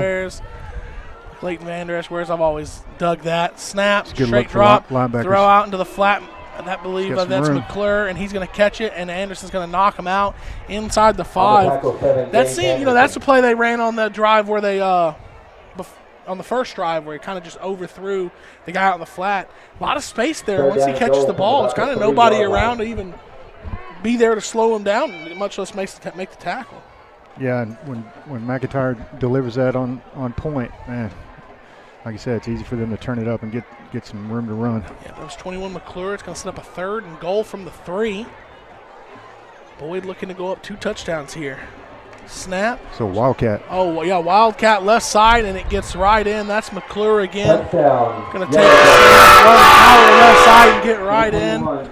And I will never forget the sound of that Boyd air horn they got going on there. Yeah. One of the loudest ones around. In the couple matchups I had with them, we heard it quite a bit. They're proud of it. They sure are. It's loud, and hey, that's what I'm sure they want, though. You to have a good memory of that train horn because it means they scored lots of points. Yeah, they want to blow that thing as much as possible. And they've gotten 3 touchdowns on 3 drives so far. Bearcats, not a lot of depth tonight. A little light on the sideline over here, and I think you're really going to see, off the crossbar, but it goes through off the ricochet. 3:36 left in the first quarter. A lot of touchdowns so far. Boyd 20, Pilot Point 7. Since 1958, Goki Pools has been a leader in family backyard living, specializing in new pool construction, repair, renovation, and weekly service. With a fully stocked retail store, exclusive cement spa dealership, and now complete outdoor living spaces. At Goki Pools, we are honored once again to have been voted best to detail. And with our knowledgeable personnel, we are large enough to help you with all the swimming pool needs you may have, yet small enough to still be your hometown favorite. Goki Pools, locally owned and operated for over 60 years. And we are back. The Bearcats are now desperately going to be needing an answer here after the defense really didn't give it to them. But as I was kind of saying before we went away, a little light on the depth tonight due to just some injuries and other circumstances surrounding or the roster. Right now they got 11 on the field, and I'm counting 1, 2, 3, 4, 5, 6, 7. We're down to 16. 8. I'm counting 8 helmets on the sideline, so that's going to give us 19. Wow. For a big district game. This isn't the onside, but it is a squib, and Anderson's going to catch it, and he's going to try to scramble for some room, and he's going to get tackled at about the Bearcat 41. And this Bearcat offense is going to have to take the field. And this is one of those deals to where, you know, you have an offensive philosophy as a coach that you instill into your program. You teach it at the junior high. You teach it at all the levels, right? So it's hard to just – and then you may not know certain other styles of offense to change to adapt to what you have. But, man, this is one of those deals to where when you only have 18 kids dressed out, you know, the other team's not going to give you any reprieve when they have the ball. I think you got to start snapping the ball with a little less time on the play clock as opposed to, you know, when the clock's running at least, right? This first down play is going to be a quarterback keep up the middle, and he's going to do his best just to get about 1. So it goes from the 41 to the 42. But when the clock's running like this, I'm not saying you got to revert to like old school. What Ponder did a few years ago. 3 yards in a cloud of dust. Yeah, where they're not even sending the plays in until 12 seconds left. But it's like, got to try to find a happy medium maybe, as opposed to when you're snapping the ball with 15, 18 seconds left, you're really not even giving your guys a chance to. They could be in the best shape, but I mean, how good of a shape can you really be in? Trips left here, snap. And it's going to be an RPO, and it's going to be tapped at the line of scrimmage. Flag comes out at the line of scrimmage as well. The ball was tapped on that RPO. I wonder if they're going to call a chop block. I saw offensive lineman on the ground, a couple standing up. Yep, you got it right. Some new guys working on the offensive line with injuries. Saw Eddie Batista down there not playing tonight, senior offensive lineman. Yeah, it's all hands on deck for our Bearcats. We really need a response here down 13. You want to be chasing this potent Boyd offense. They've shown that they can score in a hurry. Absolutely. Gotta, you know, maybe air it out. Gotta tag vertically. The little scouting report we got, we were told, hey, vertically down the field, they don't really excel in that coverage. The one time we really tried to stretch them out, we took it 48 yards for a touchdown. Time to go back to number 8 here. Well, 5 wide, drop straight back, a little middle screen. Alex Puga's going to catch it and be upended immediately there at the line of scrimmage. They're going to call him down. I think he lost the ball there at the end, Ryan, but I think they're saying he's down. And he's a little slow to get up, but he is getting up. He's going to come out of player 2, but he's under his own power jogging off Alex Puga. Alex Puga is kind of a vital on the tight end position on offense, and he's one of our toughest defenders.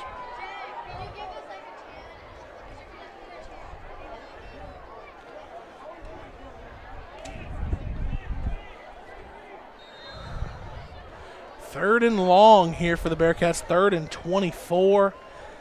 And if you're going to attack vertically, these aren't the ideal situations to do it because this is when the defense knows, hey, one thing they can really try to do here is attack vertically. They're not giving us a whole lot of cushion here, so there's opportunity here.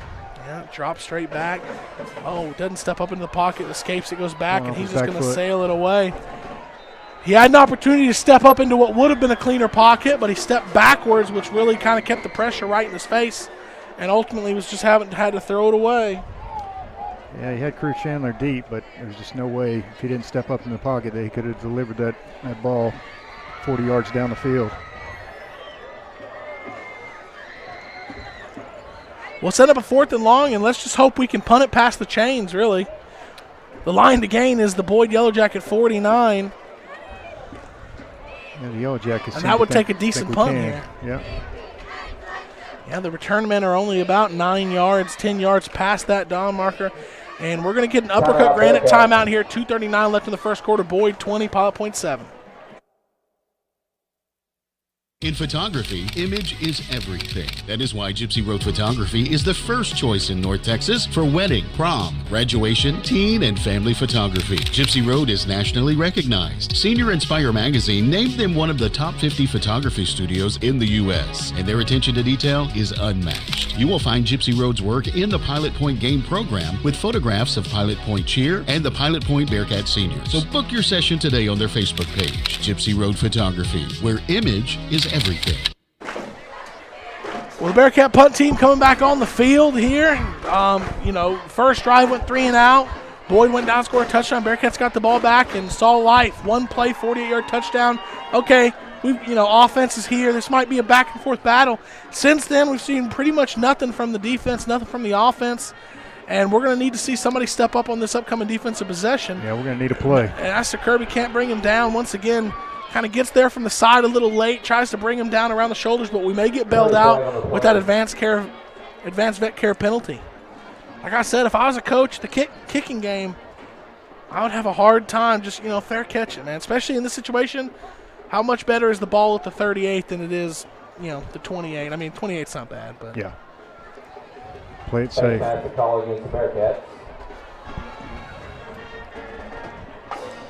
There's a face mask on us. Did they call it on way back there? That's an interesting location. Yeah, it was a face mask. So was that? Did they call that on Aston? Was that on Aston on the attempted tackle? I don't know who they called it on. I can find out. That was don't worry about it. That was looked to be exactly where that block was made. Right. So I was assuming it was on the 38. Yeah, I was assuming that it was going to be a hold or a block in the back or something, and double whammy. You lit up a return, and then Boyd, who's had no trouble moving the ball, is going to get the ball at the Bearcat 25. McIntyre takes the snap. He's going to roll out away from the trips, and he's throwing that wheel route. And we got it covered. Crew Chandler intercepts it in the end zone, and that may be what the Bearcats need. Let's hope he marks it as a touchback. There was no official sign. It looks like they're moving it back because he made contact with the ball at the 1, but I don't think he really had possession until in the end zone. I think the referees agree. So this is going to be marked at the 20. So a great adjustment by the Bearcat defense from previous games because we've seen that play go for a touchdown. Something you pointed out to me off air is they like to run that wheel route, and that's designed for it. I said during the play they were rolling away from the trips.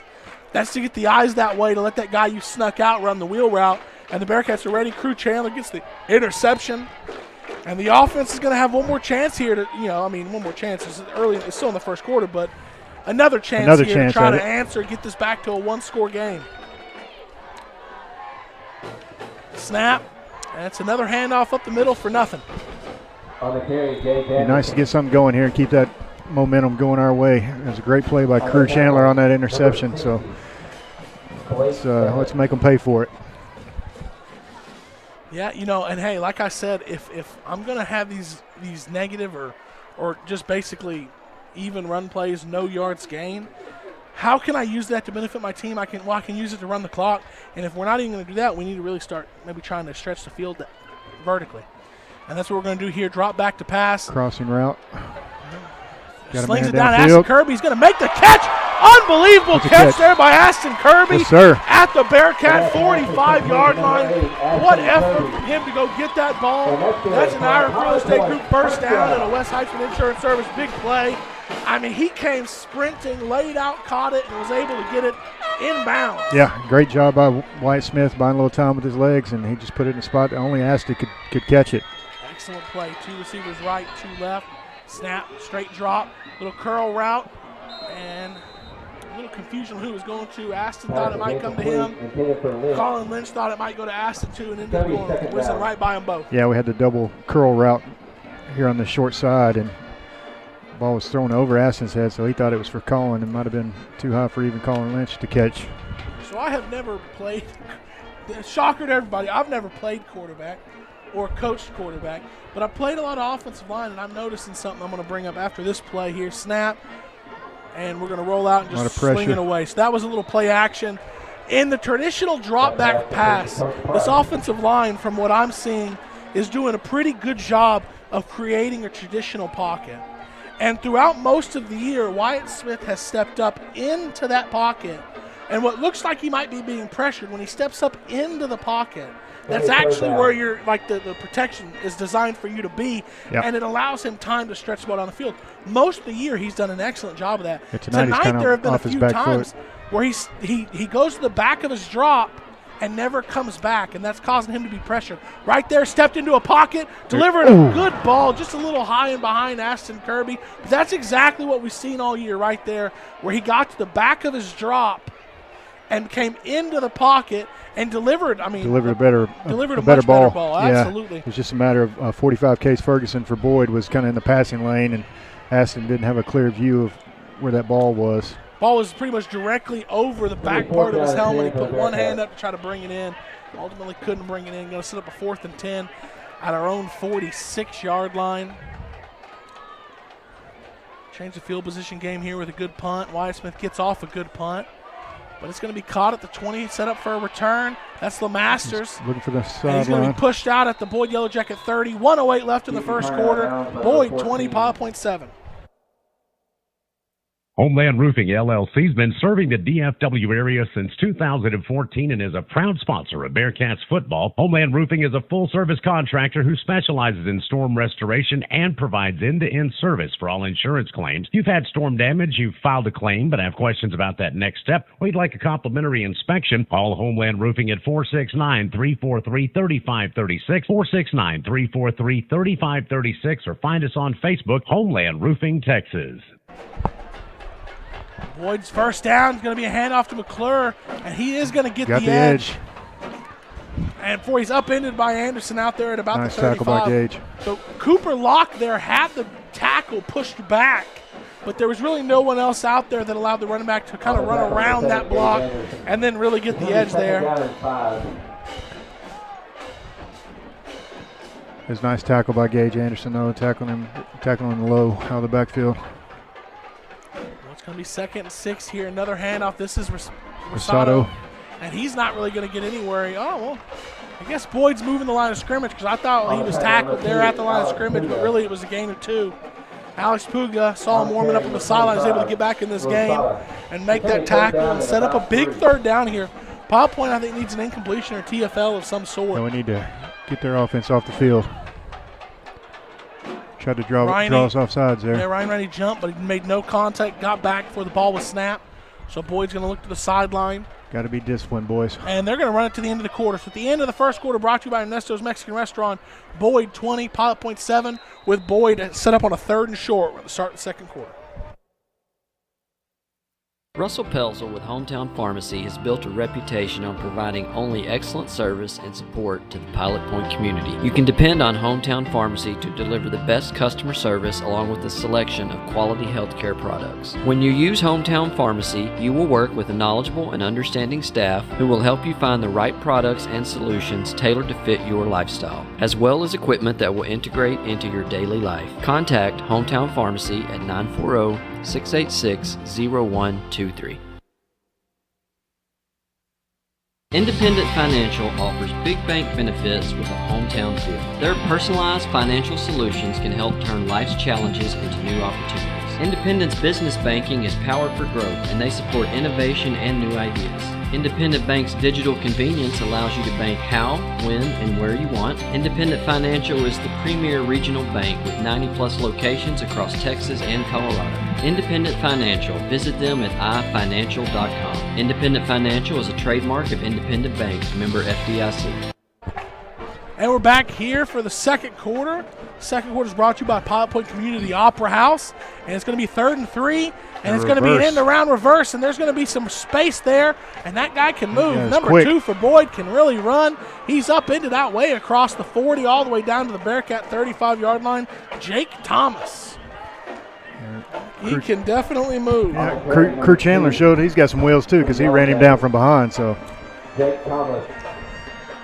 Well, that big 3rd down goes to Boyd there. First down in Bearcat territory at the 36. Snap, and that is going to be a wide receiver screen to the Masters, who wanted to run before he caught it. Yep. Didn't seem to be a lot there for him, even if he did catch it, but a player like that, you never know. Yeah. So I'm happy that he dropped it. Absolutely. He's a playmaker, and if he would have brought that in, he's a big dude. It's hard to bring down.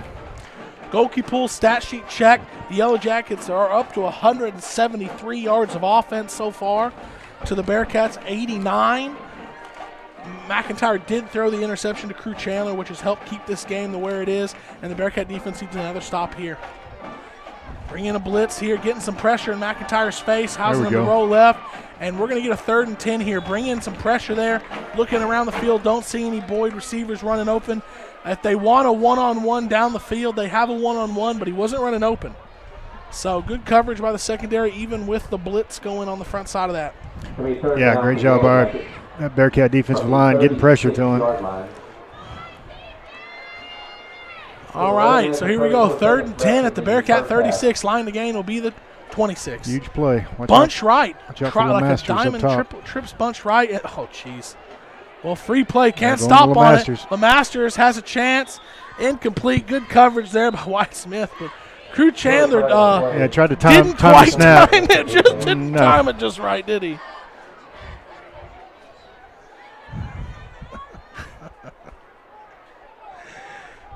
Yeah, he was. I'm surprised that if he wasn't trying to run backwards, that's one of those deals. He timed it so poorly that the referee might have had the right to stop the play down. I know. I was kind of thinking he should have just kept running and made him blow it dead. Absolutely, yeah. Because he didn't, it gave LeMasters a one-on-one. But what was a 3rd and 10 is now a 3rd and 5, kind of two-down territory for Boyd, and they're going to look and throw it, and they're going to throw that one out in the flat. That's McClure. And McClure is going to be tackled immediately by Gage Anderson. Great open field tackle by the sophomore. Yeah. McClure didn't know exactly what he wanted to do, and Gage didn't let him really decide. He attacked him, wrapped him up around the hips, brought him down for a gain of 1. But what that 5-yard penalty did is instead of gain of 1 on 3rd and 10, 4th and 9, in this situation, they're probably going to punt it. But now 4th and 4 at the 29. Oh, 4th and 3. It's less than 4th and 3. Try to get the Bearcats jump. They can't, so it's going to be a check with me. 10:50 and counting here in the second quarter. Looks like we're showing pressure. Snap. Looking to throw. Out in the a curl in the slot. Crew Chandler can't bring him down. That's Thomas again. He's quick. And he is going to be brought down at the 1-yard line. 1st and goal for the Yellowjackets. Another 3rd or 4th down conversion. Bearcats defense not being able to get off the field. 1st and goal from the 1-yard line. Yeah, Jake Thomas just kind of sat there in the void and broke the tackle from Crew and had room to run. He's a quick little receiver. Well, they're going to get to the line of scrimmage here, and this is that Wildcat formation with McClure. They're going to run this with 21. It's just a matter of exactly where. And once again, left side, just like they did last time, and that's a Boyd Yellowjacket touchdown. 26-7 here, 10-17 left in the second quarter. And Pilot Point's going to have to dig down deep on both sides of the ball here to try to get back into this one, or they might see the playoff chance maybe slip away. Yeah. Apparently, with a loss here, which, I mean, a lot of football left to be played, tons of football left to be played. But we talked about in the Homeland Roofing pregame show, we kind of lose control of our own destiny, and that Peaster Ponder game would really matter. So we'll keep an eye on that when we come back. The Nick's Italian PAT is just barely good, but it is good. 10-17 left in the second quarter, 27-7. Hi, I'm Chance Kirby with IRIC Real Estate Group. When it's time for you to buy or sell a home, I would like for you to consider IRIC Real Estate Group as your brokerage. Our experienced agents are all from the Pilot Point area and are best equipped to serve your real estate needs. Be it residential, commercial, or ranch properties, we have an experienced agent that is willing to help you. We've been Pilot Point's real estate choice for over 70 years. We would love the opportunity to be yours too.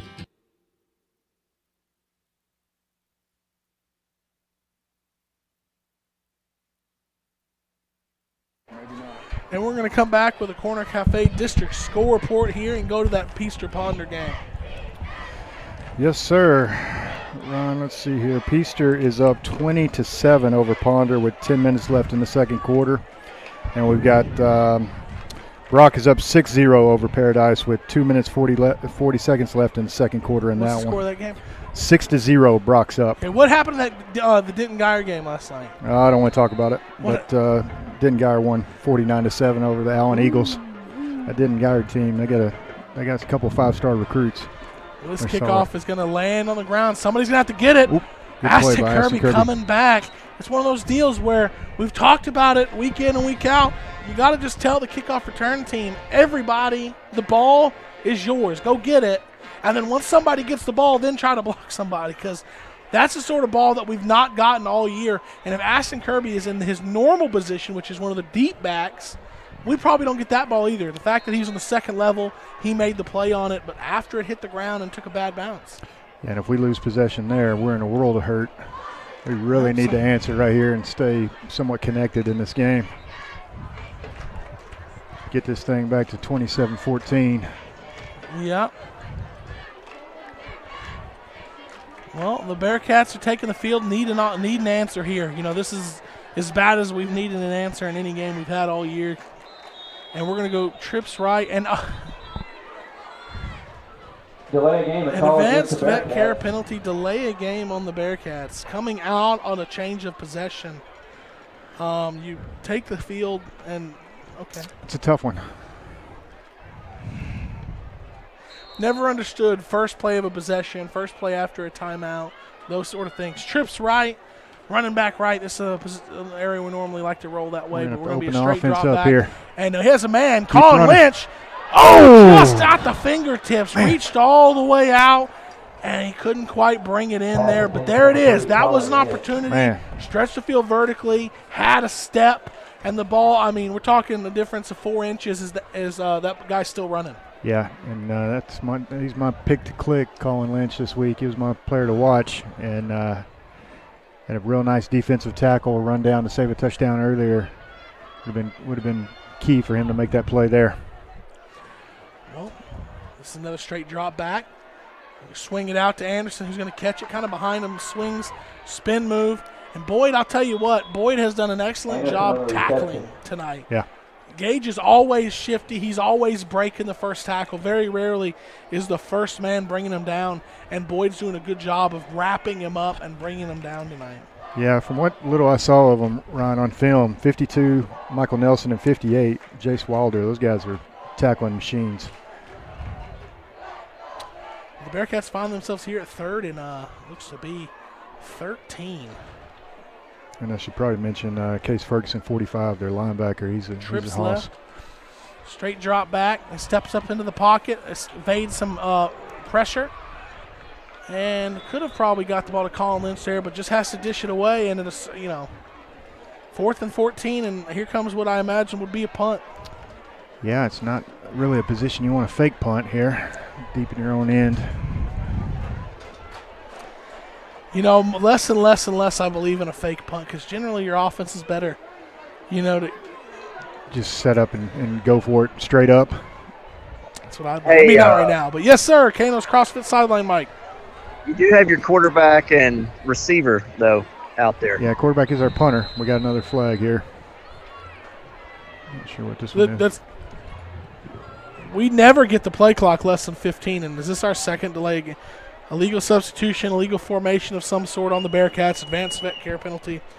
So this is not exactly what you want to see coming off of a bye in what is kind of your season, the playoff game of your season here.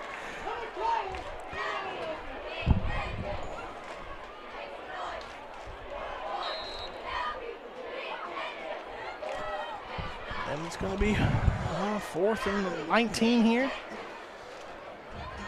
Snap. The punt is a pretty good one. It's a good one. It's going to bounce in front of him. Bounce, take a good Bearcat bounce, but right to return man. And that's that Lemasters. He's a player. And they're going to push Lemasters out just across midfield. I think I saw some laundry fly, but that might have been just a marker falling, the down marker falling or something. 9:09 left in the second quarter. Boyd up 27-7. We'll do one quick commercial and come back. Hi folks, this is Judd Kirby, your local mortgage guy. Are you looking for a local mortgage lender that will treat you like family and help guide you through the home buying process? Whether you are looking to get pre-approved for a home loan or refinance your current mortgage, I am here to help you. I am locally located and truly care about the communities I serve. Give me a call today to get started at 940-600-2398.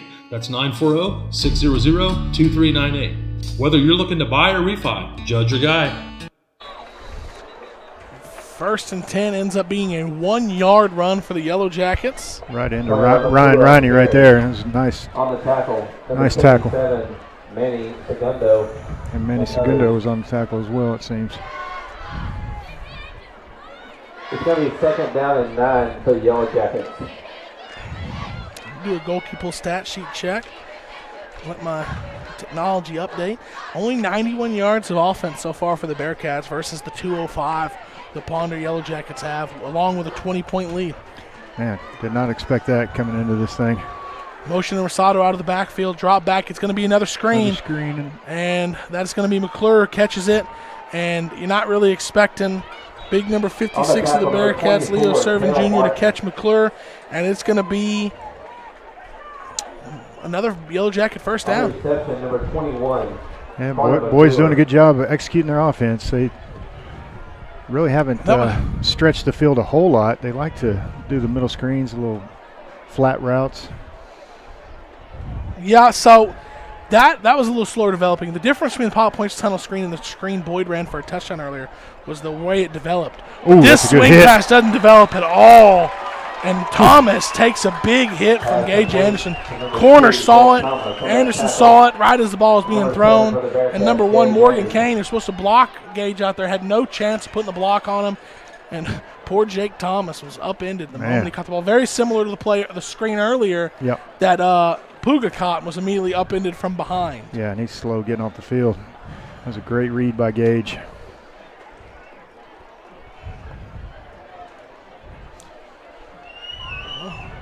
Got the play clock running here. I wonder if we're going to get an uppercut granted timeout. No, they're going to. They're going to run play. So Boyd's it appears running it down here. 4 seconds to the play clock. Bringing the pressure. The ball, Rosado. Boyd lucked out and ran on the opposite side, ran away from the pressure, and the 2nd and 12 is going to turn into a 3rd and 3. And positive plays, staying ahead of the chains and following up their negative plays with big chunks to help them, immediately set up 3rd and manageables. And they've just been staying positive, not shooting themselves in the foot all night. Really, the key has been they've controlled the line of scrimmage. Yeah, we're bringing up Colin Lynch here. Kind of on a run blitz, and they ran away from it. Had a perfect play call against our blitz. Well, this is going to be another run from McClure, and he's going to turn around. He's going to get a first down. So I'm always most critical of line play just because that's what I know the most about. And this will be the first time all season I would say I think the Bearcats have been pushed around in the trenches. Getting overpowered. Now, that being said, I don't also normally let a bunch of excuses kind of fly in. But they are so shorthanded up front. And, normally throughout parts of the season they've had a second team, a full wave of defenders come in. We're only seeing them sub one guy in. One guy at a time is subbing in and subbing out. And these defensive linemen are playing offense too. And you can't sub in and out on offense like that. So, this is the first time we've been kind of pushed around up front. But, like I said, that's why on offense you got to help yourself when you do run the ball. You got to run the clock some more. You got to give these kids a fighting chance to be, fresh late in the game. And it's the second quarter, and they've been on the field for a lot of plays.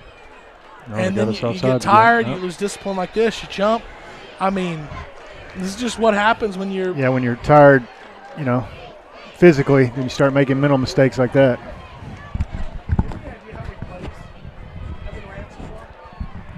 Now we're going to sub Ryan Riney back in on the defensive line.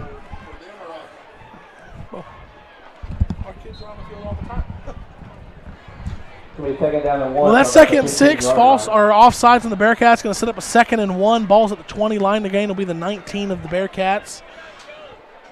5.5 left in the half.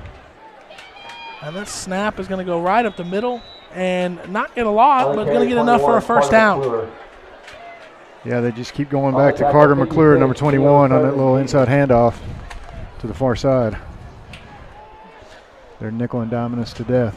One Boyd's, giving it some time between plays, getting their calls, and I take it back. I forget when you don't huddle and you look over to the side, you can be ready to go in the blink of an eye. Yeah. Almost got us to jump again there. Check with me. Looks like McIntyre's going with the hard clap. 5 minutes to go in the second quarter, brought to you by Pilot Point Community Opera House. Snap. Rosado, another hand up, and that's Colin Lynch. He's going to drag him down at the 8-yard line, and that's going to set up first and goal. Tackle, 59, Juan Dominguez. Pilot Point Feed Store scoreboard check. Under 4:45 left in the second quarter. Boyd 27, Pilot Point 7. Boyd in position to put another one on the board. Man, we need a fumble recovery. Snap over the head, fumble, interception, whatever. And that's going to be a incomplete pass. Hey, a guy's open. Good delivery, good thrown ball. There's a touchdown. Yeah, it looked like McIntyre just delivered that too low. Didn't give his receiver a chance on that one. So just to talk about how the clock and how many plays are being run.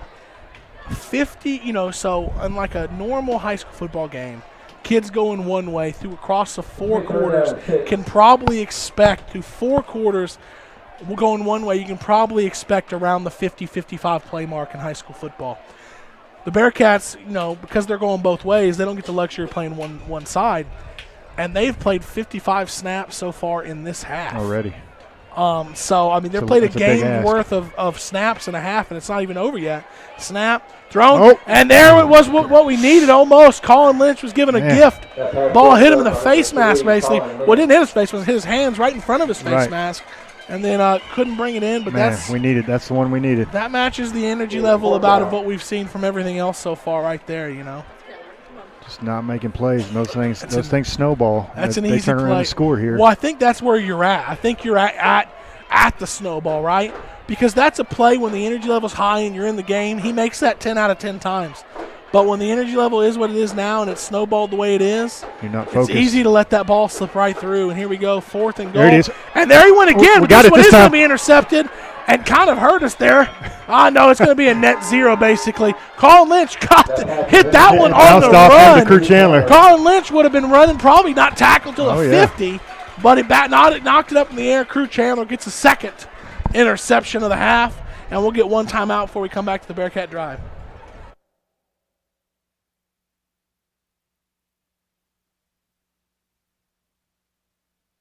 If you're looking for a true family atmosphere to work on your physical fitness, Kanos Community CrossFit is the place. This veteran-owned business features a staff that is certified in personal training, Olympic lifting, as well as Level 2 CrossFit certified. Classes are available as early as 5 a.m. and as late as 7 p.m. on weekdays, Saturday mornings as well. One-on-one personal training is available upon request. You can find them on Facebook at Kanos Community CrossFit. Reach out via phone at 940-305-9976. Kanos Community CrossFit is the place to go. The first down play for the Bearcats was a 4-yard run by Gage Henderson. John, obviously, the overall goal of every drive is points. But almost, on this drive for me, almost up there with points, is there's under 4 minutes to go in this half. I don't want to give Boyd the ball back with anything more than 30 seconds. Absolutely not. And we get a little screen pass pass here. Crew Chandler's going to catch it, break a couple tackles, get an Irish real estate group first down out across the 20. And, pile up some first downs, gain some yardage, build some of that confidence. We saw it at the end of the Whitesboro game, remember? Built that confidence in the second half on the offense. Came out the next week against Paradise and really looked great on offense. Came out the next week against Ponder, looked great on offense. Build your confidence on this drive. Bring the clock down. Punch it in with some points and come back out in the second half. Halftime, make your adjustments. That snap is high. Wyatt Smith jumps in the air and brings it in, and he's going to hand it off to no gain. The timing of everything is thrown off with a snap like that, so Anderson had a hole there, but by the time he got it, the hole had kind of closed on him, and he's going to get maybe a yard on it. Now going back to that interception run, I'm just shocked that Boyd put that ball in the air because they were having so much success with Carter McClure on the ground. Trips right. It did us a favor. Wyatt Smith's going to take this one. He's going to throw it quick, and Crew Chandler wasn't ready. We're just not on the same page, and they've had 2 weeks to prepare for, what is a playoff game, biggest game of the season, and it's just not. Yeah, and you called it. Maybe the bye week actually hurt us, knocked us out of rhythm. It didn't even dawn on me that you two were going to say, it came at the right time. I thought it did. I'm like, man, strike while the iron's hot, right? Let's get back out there and put some more points up on the board. But, I don't think the bye week has anything to do with this, if you ask me. Drop straight back, whistles. Well, drop the play dead, and that might have saved Wyatt Smith's life. Yeah, he had 52 and 58. Or down on the sideline, Kanos CrossFit sideline line. Sorry to walk on you there, John. The wind's picked up quite a bit, so Wyatt's got a little more wind in his back than at the start of the quarter. You're saying air it out? Maybe explain. No, I'm just saying that might have led to that overthrow on Lynch. Okay. I have noticed. I didn't really think it was overthrown that much. It was, just inches. I've noticed some more wind here in the box. I got papers flying everywhere here. Straight drop back. This time he's going to have some time to throw. Here we go. And he's got a defender going to get it. That one had some. Well, Colin Lynch. That was the same route they threw earlier, and Colin Lynch was not running that route before the ball was even thrown. Maybe I was foreshadowing. Yeah, no, you don't like to, advocate for your guy there, Chance, but I would have thrown that to number 8. in that key moment. Well, somebody who was going to run the route, first and foremost. The punt is a decent one, and it's going to take a straight up and down bounce and then come back. Oh. And Boyd is going to get a fortuitous bounce and get the ball right at midfield with 2:45 to go when we come back. For nearly 50 years, Mark's Body Shop has been providing auto body repair services to the North Texas area. We offer hail dent and auto collision repair, as well as other auto body services right here in Pilot Point. You can count on Mark's Body Shop certified technicians to provide complete collision repairs that will make your vehicle look like new. If you ever need auto body service, well, come see us at 1112 North Highway 377 in Pilot Point, or call us at 940-686-5194 for your free same-day quote. Go Bearcats! McIntyre looking to pass. He's pressured. He's just going to throw it out of bounds. Kel Martin was the one who put the pressure there on him at the end. It looked like he had Cooper Lock one step behind him. Lock and step behind him. Lockstep. Man, maybe young Rhett's the bad luck here. This is the second game. It's the second time it's not gone our way, to say the least. What was the first game he came Brock. to? Oh, Brock. Well, last year. That's a tough ask. Yeah. We knew coming into that one. I don't know. I had much higher expectations for this one, though. I thought we were going to have a good showing. We have the last few years against Boyd, 3 consecutive wins, but his second down play is going to be another pass, pressured again, and he's just going to throw it up to LeMasters, who's not going to be able to go get it. Good coverage from Crew Chandler. You know, when I saw that, I mean, this team, it's not like they've played a bunch, but 28 times. Pilot Point has a pretty commanding lead in the win-loss record, but neither team has had a winning streak of longer than 3 games in the series. I thought that was pretty interesting. I was a little surprised. I thought tonight was the night. Bearcats might extend that to 4. And let me tell you, it's going to be a tall task if they want to do that. Absolutely, it is. Especially if Boyd does something on this drive. I got a false start. I know that. He was 10 yards up the field. Turned around and realized no one's going. So back my sophomore year, first or second varsity game. Second varsity game.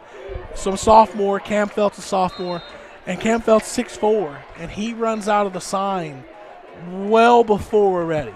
So much so he gets 10 yards past the sign, turns around, walks back, and is peeking through the human-sized hole he made before he gets, as we all run out. McIntyre going to throw. He's pressured, running left, running right, and he slings it incomplete. So the Bearcats are going to force a 4th and 10 here, 2:27 left, and we're going to see what a Boyd punt team looks like. Give Bearcats one more chance to try to get on the board before halftime. I thought that was an odd selection of 3 plays by Boyd just now. That was. Well, that goes back to what John said about last series, Chance, is you've been running the ball all the way down the field. You get it within, time to punch it in, and you totally change up what you've been doing. Yeah, it was strange to me. They got away from McClure and I'll tell you what my favorite football analyst says about that here in a minute. But this punt is up. And it's away from Aston. It's going to bounce and take a Bearcat bounce. It's going to be down at the Bearcat 34-yard line. I'll tell you what the analyst said when we come back after a couple commercials.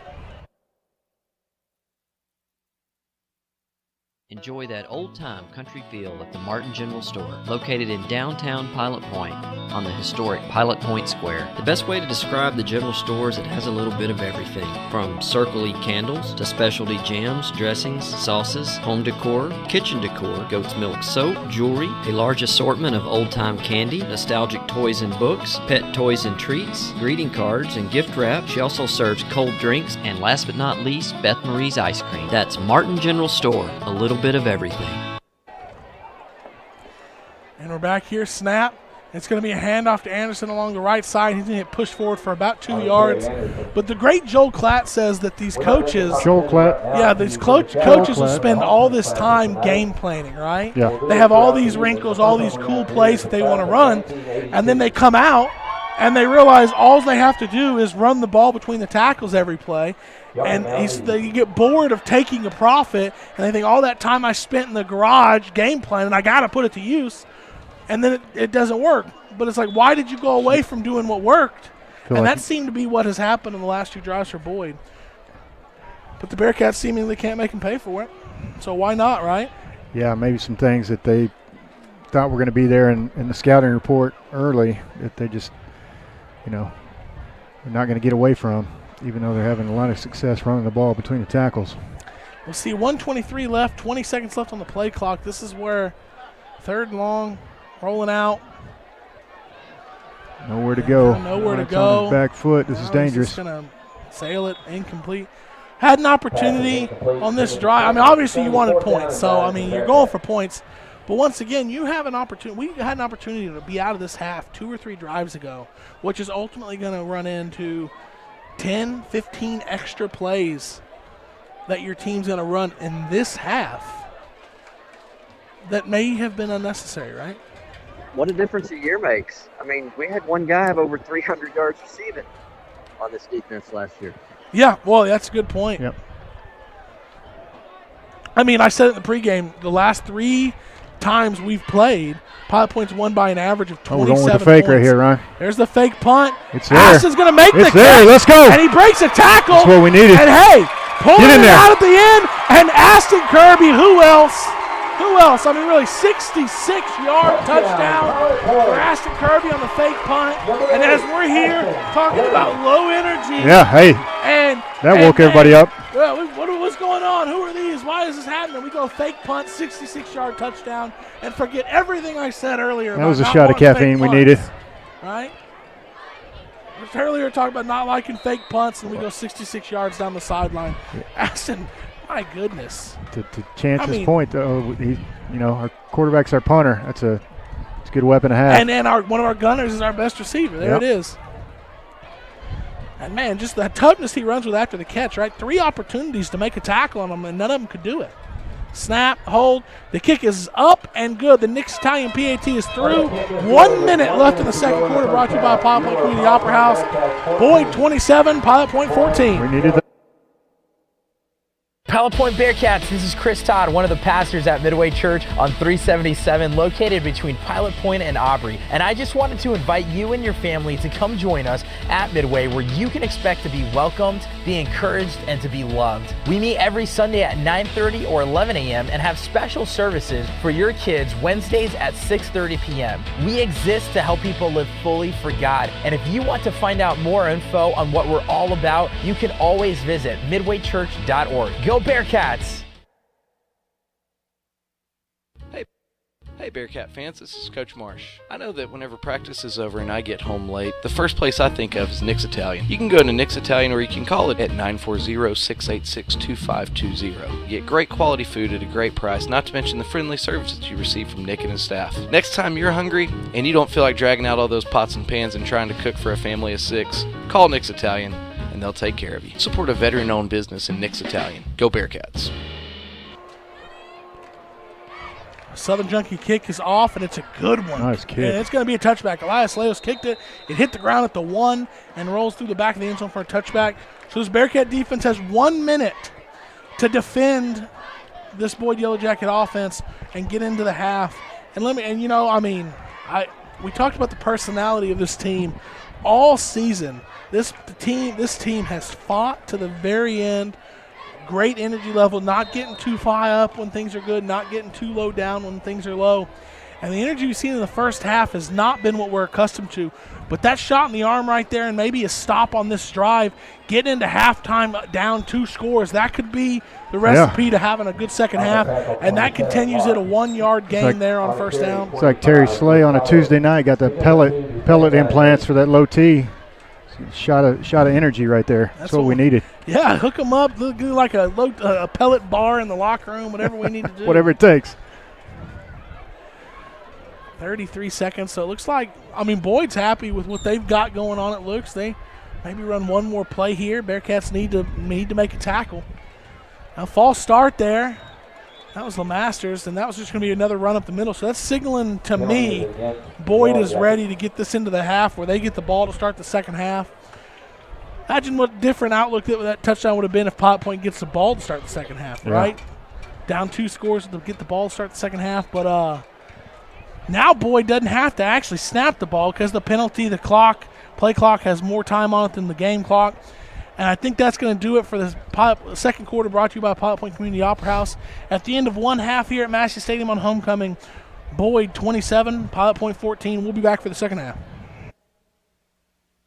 Do Do you love the arts? How about a great Broadway play or live music at a great local venue? Then you're going to fall in love with the Garage Door Theater, located in the original 1894 Opera House on the historic Pilot Point Square. Newly renovated and rebranded, the Garage Door Theater enables theater participation for children and adults alike while promoting theater arts education. You're going to love it. Just ask our newest partners, Pilot Point ISD and Pilot Point High School. The Garage Door Theater at the Pilot Point Opera House. For more info, garagedoortheater.org.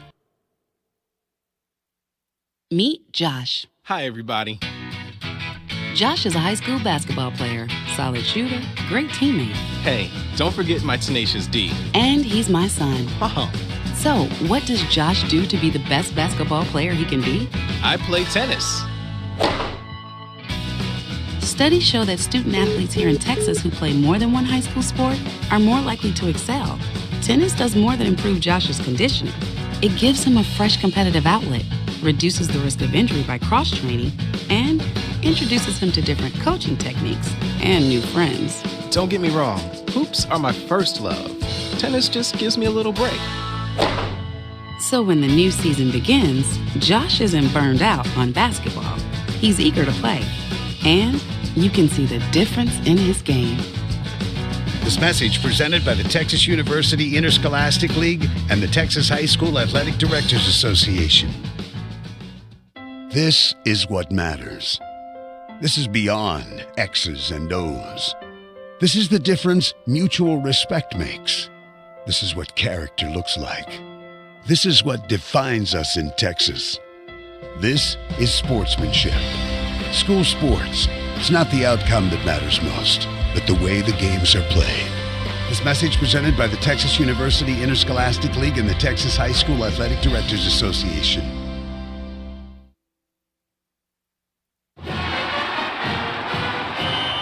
I loved playing high school sports. I loved the competition, the camaraderie, the bands, the crowds, all the pageantry, and I wanted to keep playing. But I graduated. No colleges called, and neither did the pros. So, to stay close to the game I loved, I decided to become a high school official. You know, a referee. When I played high school sports, I learned the importance of integrity, good sportsmanship, and respect for the rules.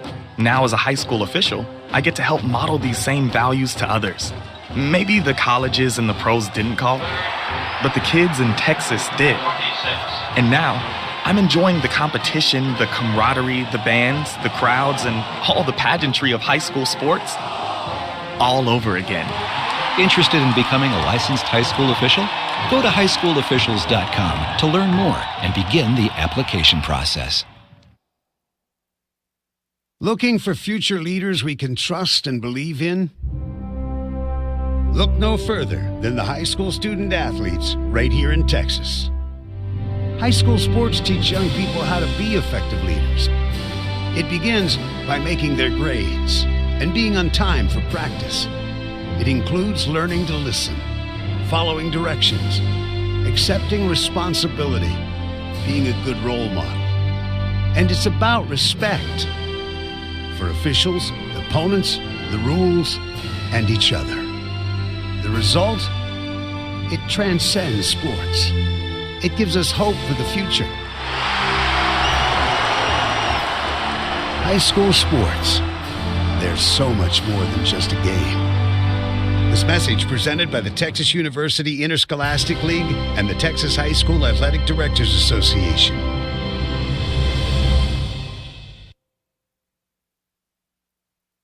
Advanced Care Veterinary Hospital, Pilot Point, has been caring for animals around the Pilot Point area for the past 30 years. Large and small pets can expect a quality experience unmatched by other clinics. Advanced Care Veterinary Hospital of Pilot Point offers all the services you'd expect from your veterinarian. They provide preventative care, which includes vaccinations, flea, tick, and heartworm prevention. They also provide sick animal care, surgical, and dental needs with their full-service lineup. Good luck to the Bearcats this season from Advanced Care Veterinary Hospital of Pilot Point, where pets are family.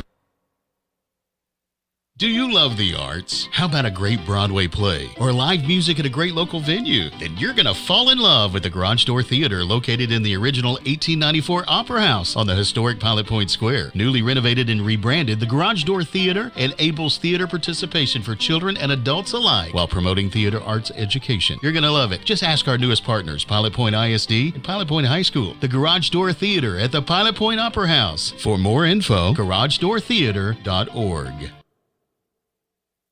Curtis and Holly Peacock are proud supporters of Pilot Point ISD.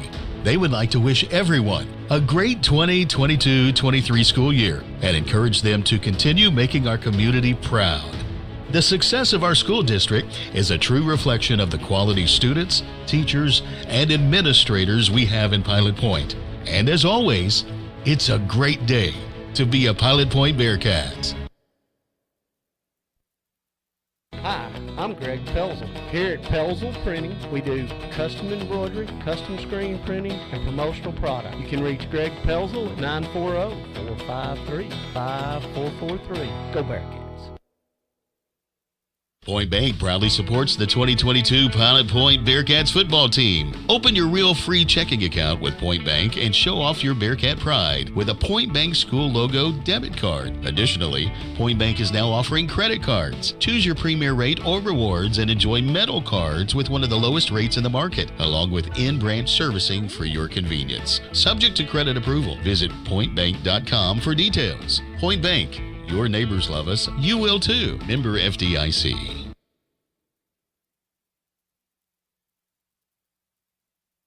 Pilot Point Feed Store is a locally owned, family-run business built on service. Established in 2003, the Shawn family's experience, knowledge, and exceptional customer service is unmatched. Pilot Point Feed carries a large selection of feeds for all types of animals. While you're there, be sure to visit the retail department and boutique, offering name-brand clothing like Double D Ranch and Tasha Palese. They also have ranch supplies, deer feeders, cooking grills, home decor, furniture, gifts, and much, much more. Pilot Point Feed, more than just a feed store.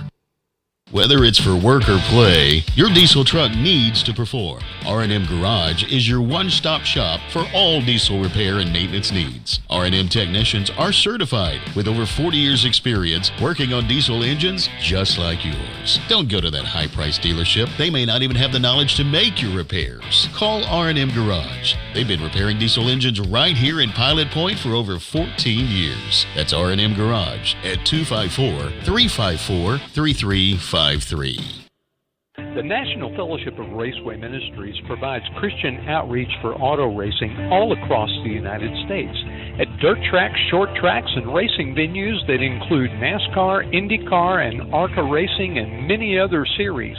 We train chaplains and create opportunities for local churches to get involved in fan outreach. We understand competition in sports events, and we work hard to provide a positive influence in the midst of auto racing action. Learn more at racewayministries.org. And meanwhile, go Bearcats. Pelzel's Barbershop and Salon and Southern Junkies has been home of the Bearcats since 1973. We are a one-stop shop for all your hair needs and game day outfits. We carry a few fan favorite brands like Vintage Havana, Buddy Love, Capri Blue, and Blenders Eyewear. Come check us out on the north side of the square in downtown Pilot Point or online at www.southernjunkies.com, and that's junkies with a Z. And don't forget, go Bearcats! Sunset Pools of North Texas helps people build custom pools for their perfect backyards. Even if the perfect backyard includes an outdoor kitchen, fire pit, or more, Sunset Pools of North Texas does it all. Shane Blagg, the owner, is a proud Bearcat alum who has built pools in the Pilot Point area for over a decade now. Good luck to the Bearcats this season from Sunset Pools of North Texas, where your backyard dreams become a reality. You can visit Sunset Pools at sunsetpoolsntx.com. That's sunsetpoolsntx.com. In Texas, there's pea-size hail and baseball-size hail. Guess which one hit our house? We didn't even know where to begin, but we called our Texas Farm Bureau insurance agent, and he was so reassuring. He knew exactly what to do to get our house back into shape and our lives back to normal. Now, we're even more thankful for the roof over our heads. Wesley Heitzman, born and raised right here in Pilot Point. Give him a call for a free quote at 940-390-6783. Coverage and discounts are subject to qualifications and policy terms and may vary by situation. In 2014, Uppercut Granite was founded with the mission to provide the highest quality fabrication and installation services to home builders, homeowners, and commercial contractors in the DFW and southern Oklahoma areas. With more than 50 years of combined experience in the countertop fabrication industry, the partners of Uppercut Granite possess the skills and expertise necessary to complete even the most difficult projects. Visit Uppercut Granite showroom at 1235 JC Lane in Pilot Point, Texas, or call 940-765-3525 to schedule an appointment. Go Bearcats! Advanced Care Veterinary Hospital, Pilot Point, has been caring for animals around the Pilot Point area for the past 30 years. Large and small pets can expect a quality experience unmatched by other clinics. Advanced Care Veterinary Hospital of Pilot Point offers all the services you'd expect from your veterinarian. They provide preventative care, which includes vaccinations, flea, tick, and heartworm prevention. They also provide sick animal care, surgical, and dental needs with their full service lineup. Good luck to the Bearcats this season from Advanced Care Veterinary Hospital of Pilot Point, where pets are family.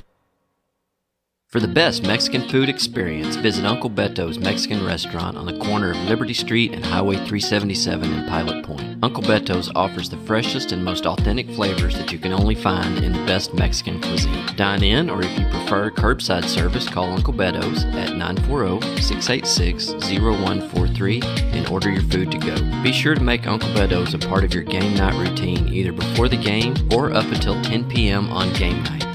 Located in Pilot Point, Texas, the Chandler family has been making custom cabinets for over 40 years. As a team, Chandler Cabinets is committed to designing and building the perfect cabinets for you. They will make the process comfortable and stress-free by personally guaranteeing a superior product built on the standard of superior craftsmanship and immaculate customer satisfaction. From concept to completion, perfect form and function. Chandler Cabinets is an award-winning company with a reputation for consistent innovation at the highest level of design. You can find more information on Chandler Cabinets at chandlercabinets.net or on their Facebook page, Chandler Cabinets. How good would you be at something if you've done it for 150 years? Probably pretty good, right? Well, at Chapin Title Company, that's exactly how much experience we bring to the table on each and every closing. Helping you realize the American dream of owning your own home is what we do best. And when we say best, we really mean it. We've been voted Texoma's #1 title company 12 years in a row. So when buying or selling your next property, tell your realtor you want to use Chapin Title right here in Pilot Point. Go Bearcats! Hi everyone, Mom here. Corner Cafe is proud to support the 2022 Bearcat and Pilot Point. Featuring breakfast and lunch signature dishes and weekly specials, you can visit Corner Cafe 7 days a week from 7:30 to 2:30 to enjoy your favorites. Have a great season, guys, and we'll see you all soon at the corner. Go Cats! Are you looking to build that dream home or barn-dough? CS Designs offers a complete range of design services. CS Designs products range from general drawing services to commercial and residential blueprints, as well as 3D renderings and virtual reality walkthroughs. Let Cole Stewart and the CS Design team design you a beautiful progressive home or building that translates your ideas into an outstanding reality. Visit their website at csdesignstx.com or give them a call at 940-365-4048. With 40 years' experience, DC David Construction LLC is a general contractor specializing in custom metal buildings, cement work, remodels, painting, and almost any other application you may need. DC David Construction LLC takes pride in the high level of professionalism, knowledge, and craftsmanship you will receive on every job they do, large or small. DC David Construction LLC is fully insured and always willing to give you a quote. Call DC David Construction LLC today at 940-390-8656. Established in 2004, Ernesto's Fine Mexican Food has continued preserving its original home-style cooking and hospitable touch. Ernesto's family has roots in Mexico as well as Texas ties. Relying on those roots, Ernesto created his unique menu. Offering a variety of Tex-Mex favorites as well as Mexican specialties, Ernesto's won't let you down. So join them for home cooking, or as they say, Comida Cesar, in family-style service. Located at 10279 Farm Market 455 East, Suite 100, or at the corner of 455 and Highway 377 in Pilot Point. They look forward to seeing you, and go Bearcats. Do you need a maintenance check or emergency repair on a heating or cooling unit? Fowler Air is available to handle all of your heating, cooling, and ventilation needs. Fowler Air will work with you to find an HVAC solution that fits your needs by providing you with a full consultation, explaining all your available options so that you can choose the system that's right for your home or business. Give Fowler Air a call today at 817-487-2286 and schedule your service. That's Fowler Air, 817-487-2286. Since 1983, the Scott Walker Insurance Agency has been covering the insurance needs of Pilot Point. Regardless of what that need may be, they have you covered, offering homeowners, auto, life, farm and ranch, and commercial. Give them a call at 940-686-2692. That's Germania Insurance, the Scott Walker Insurance Agency, located just north of the town square at 211 Scott Lane in Pilot Point, Texas. Scott Walker Insurance Agency, always there to help. Since 1958, Goki Pools has been a leader in family backyard living, specializing in new pool construction, repair, renovation, and weekly service with a fully stocked retail store, exclusive Sundance Spa dealership, and now, complete outdoor living spaces. At Goki Pools, we are honored once again to have been voted Best of Denton. And with our highly trained personnel, we are large enough to help you with whatever swimming pool needs you may have, yet small enough to still be your hometown favorite. Goki Pools, locally owned and operated for over 60 years. Hello, Pilot Point, Texas. This is Pastor Dwayne Edwards at Grace Point Nazarene Church right here in Pilot Point. I want to invite all of you to come out and join us this Sunday, 10 a.m., right at 611 East Liberty. You can also join us on Facebook Live. Just go to Grace Point Nazarene Church. We start right at 10 a.m. We have ministries for the entire family, and if you want to find out more about us, just simply go to gracepointnaz.net. Again, that's gracepointnaz.net. God bless you, and go Bearcats! In photography, image is everything. That is why Gypsy Road Photography is the first choice in North Texas for wedding, prom, graduation, teen, and family photography. Gypsy Road is nationally recognized. Senior Inspire magazine named them one of the top 50 photography studios in the U.S., and their attention to detail is unmatched. You will find Gypsy Road's work in the Pilot Point game program with photographs of Pilot Point Cheer and the Pilot Point Bearcat seniors. So book your session today on their Facebook page, Gypsy Road Photography, where image is everything. Homeland Roofing LLC has been serving the DFW area since 2014 and is a proud sponsor of Bearcats football. Homeland Roofing is a full-service contractor who specializes in storm restoration and provides end-to-end service for all insurance claims. You've had storm damage, you've filed a claim, but have questions about that next step, or you'd like a complimentary inspection, call Homeland Roofing at 469-343-3536, 469-343-3536, or find us on Facebook, Homeland Roofing, Texas. Russell Pelzel with Hometown Pharmacy has built a reputation on providing only excellent service and support to the Pilot Point community. You can depend on Hometown Pharmacy to deliver the best customer service along with a selection of quality healthcare products. When you use Hometown Pharmacy, you will work with a knowledgeable and understanding staff who will help you find the right products and solutions tailored to fit your lifestyle, as well as equipment that will integrate into your daily life. Contact Hometown Pharmacy at 940-686-0123. Independent Financial offers big bank benefits with a hometown feel. Their personalized financial solutions can help turn life's challenges into new opportunities. Independent's business banking is powered for growth, and they support innovation and new ideas. Independent Bank's digital convenience allows you to bank how, when, and where you want. Independent Financial is the premier regional bank with 90-plus locations across Texas and Colorado. Independent Financial. Visit them at ifinancial.com. Independent Financial is a trademark of Independent Bank, member FDIC. Hi, I'm Chance Kirby with IRIC Real Estate Group.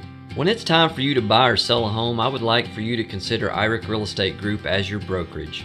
Our experienced agents are all from the Pilot Point area and are best equipped to serve your real estate needs. Be it residential, commercial, or ranch properties, we have an experienced agent that is willing to help you. We've been Pilot Point's real estate choice for over 70 years. We would love the opportunity to be yours too. Hi folks, this is Judd Kirby, your local mortgage guy. Are you looking for a local mortgage lender that will treat you like family and help guide you through the home buying process? Whether you are looking to get pre-approved for a home loan or refinance your current mortgage, I am here to help you. I am locally located and truly care about the communities I serve. Give me a call today to get started at 940-600-2398. That's 940-600-2398. Whether you're looking to buy or refi, Judge your guy. If you're looking for a true family atmosphere to work on your physical fitness, Kanos Community CrossFit is the place. This veteran-owned business features a staff that is certified in personal training, Olympic lifting, as well as Level 2 CrossFit certified. Classes are available as early as 5 a.m. and as late as 7 p.m. on weekdays, Saturday mornings as well. One-on-one personal training is available upon request. You can find them on Facebook at Kanos Community CrossFit. Reach out via phone at 940-305-9976. Kanos Community CrossFit is the place to go. For nearly 50 years, Mark's Body Shop has been providing auto body repair services to the North Texas area. We offer hail dent and auto collision repair, as well as other auto body services right here in Pilot Point. You can count on Mark's Body Shop certified technicians to provide complete collision repairs that will make your vehicle look like new. If you ever need auto body service, well, come see us at 1112 North Highway 377 in Pilot Point, or call us at 940-686-5194 for your free same-day quote. Go Bearcats!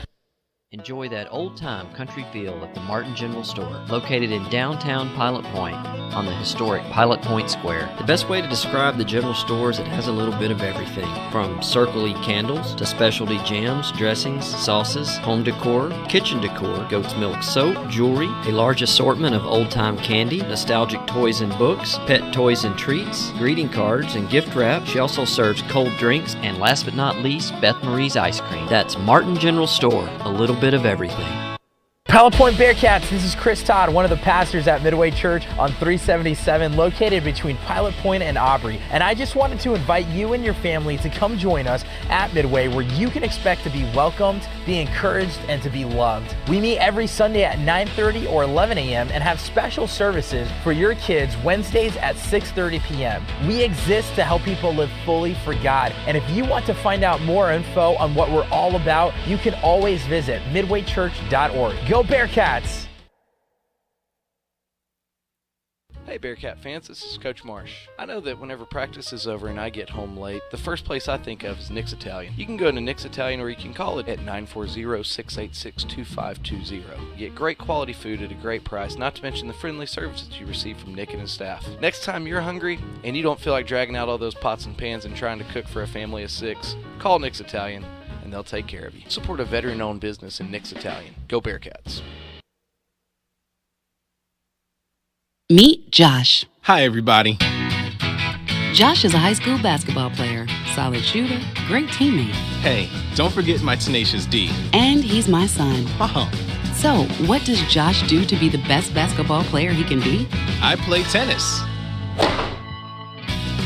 Studies show that student athletes here in Texas who play more than one high school sport are more likely to excel. Tennis does more than improve Josh's conditioning. It gives him a fresh competitive outlet, reduces the risk of injury by cross-training, and introduces him to different coaching techniques and new friends. Don't get me wrong, hoops are my first love. Tennis just gives me a little break. So when the new season begins, Josh isn't burned out on basketball. He's eager to play, and you can see the difference in his game. This message presented by the Texas University Interscholastic League and the Texas High School Athletic Directors Association. This is what matters. This is beyond X's and O's. This is the difference mutual respect makes. This is what character looks like. This is what defines us in Texas. This is sportsmanship. School sports. It's not the outcome that matters most, but the way the games are played. This message presented by the Texas University Interscholastic League and the Texas High School Athletic Directors Association.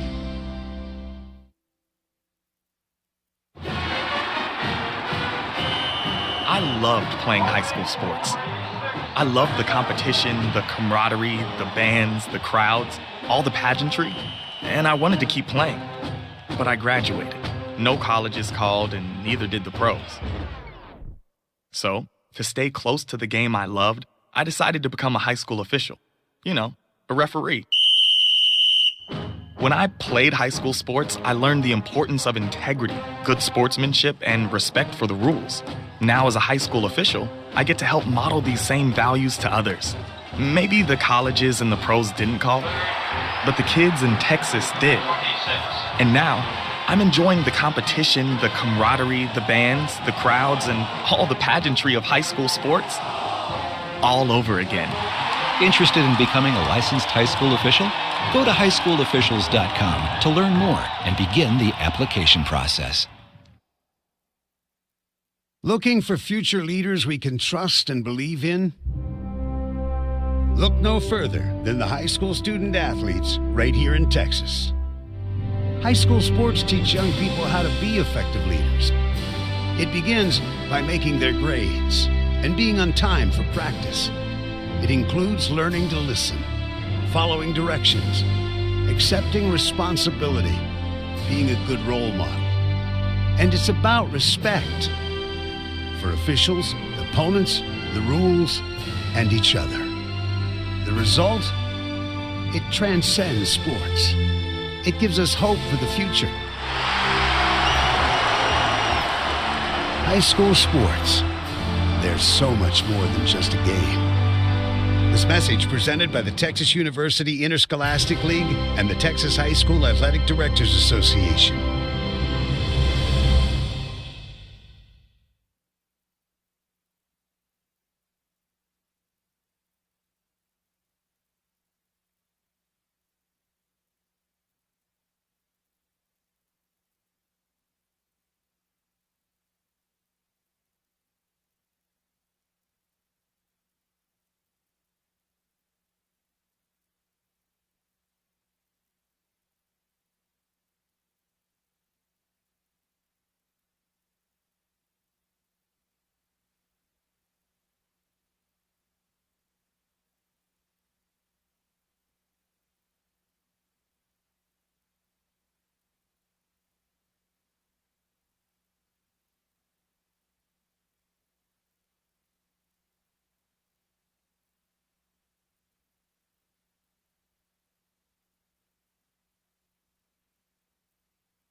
And we're back here towards the end of halftime. Just watched the Mighty Bearcat Band perform.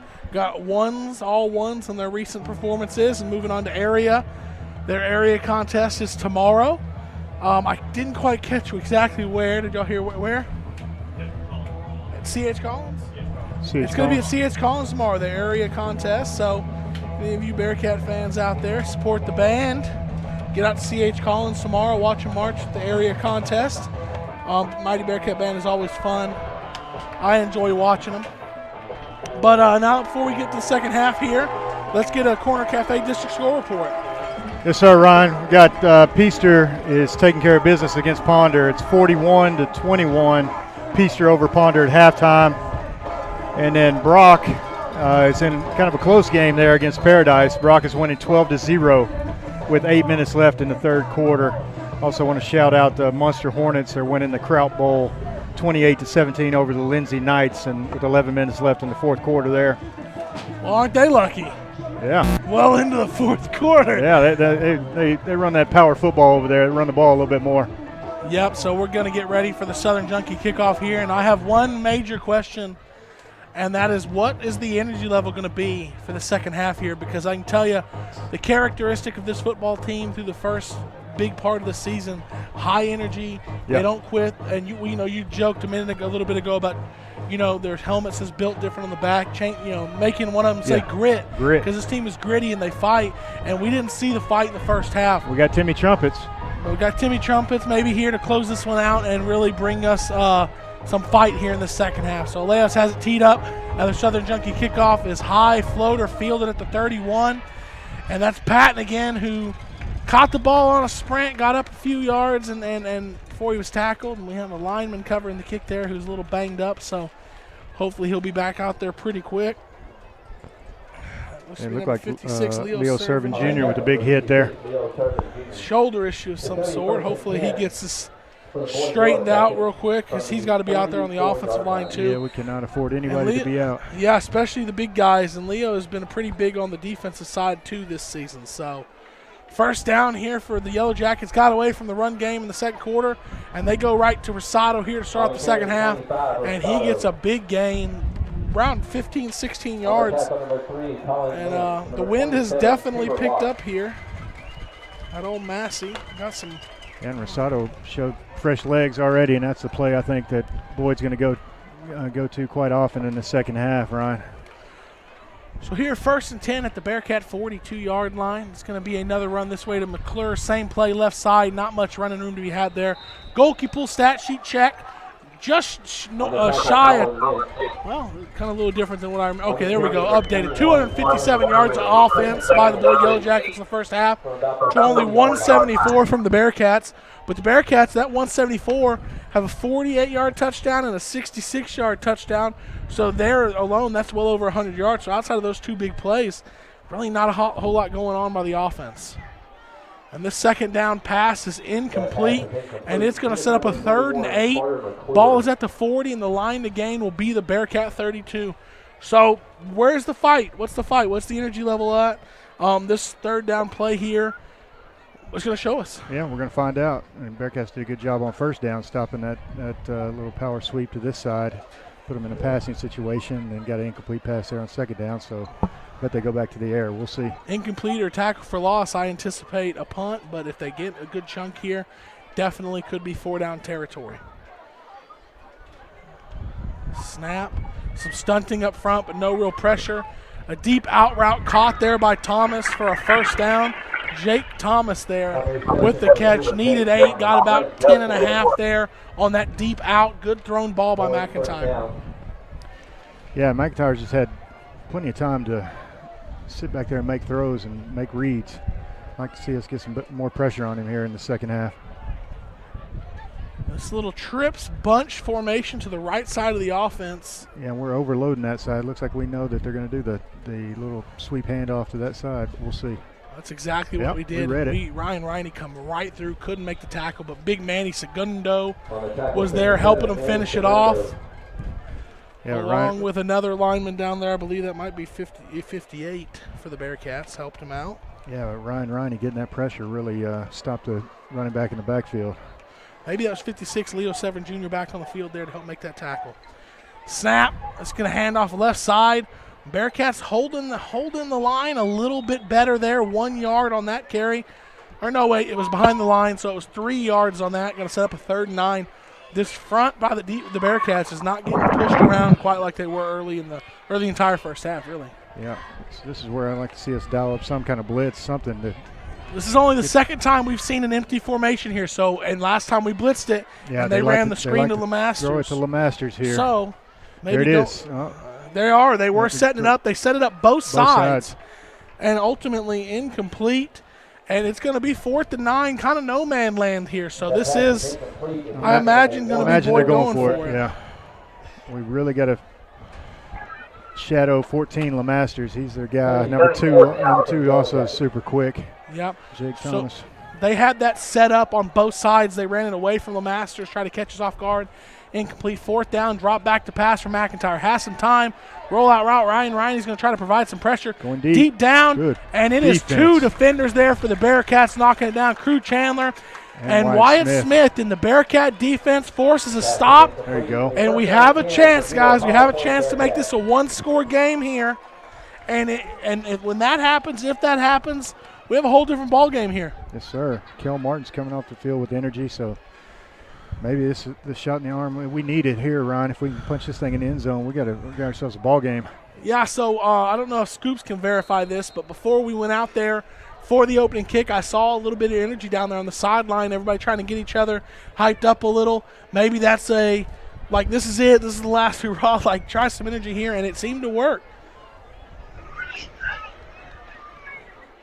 This snap is going to be a handoff to Anderson. He's going to tiptoe up through a hole and get out from the 25 to about the 34, 35-yard line. 5-yard carry for Gage Anderson there. Nice hard run from Gage. We're accustomed to that.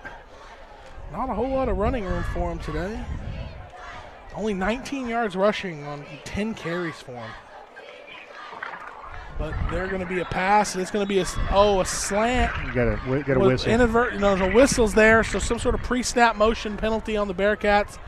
And I wonder, did Aston just take his focus off that, or did the whistle maybe? I think he heard the whistle early, and he just made a business decision not to bring it in. That advanced vet care penalty, I didn't see the call, but it's on the Bearcats. Either false start, must have been a false start because they blew the play dead. So. Right. Backs up 5, so that first down run of 5 is negated. So we're going to be here 2nd and 10 again. Not doing a good job of getting ahead of the chains. Nope, we're going to have to open up the playbook, it looks like. 2 receivers left, 1 right for Wyatt Smith. He's going to take the snap, and they're going to roll out. Oh, I love that play. Nice that play. Sprint draw, and it's going to get 10 yards. He should be. Oh, and the umpire goes down. Ooh. Hopefully he's okay. Our last game. He's laying there. Yeah, he's. Oh no, he's not okay. I didn't see him. I think it's probably a lower body injury. He got rolled up on. There's no real trainer. Like, who's the trainers? The doctor's going out there. But yeah, the umpire is down. Oh man, he took a tumble there at the end. I didn't think it was the way he fell. Didn't appear to be bad.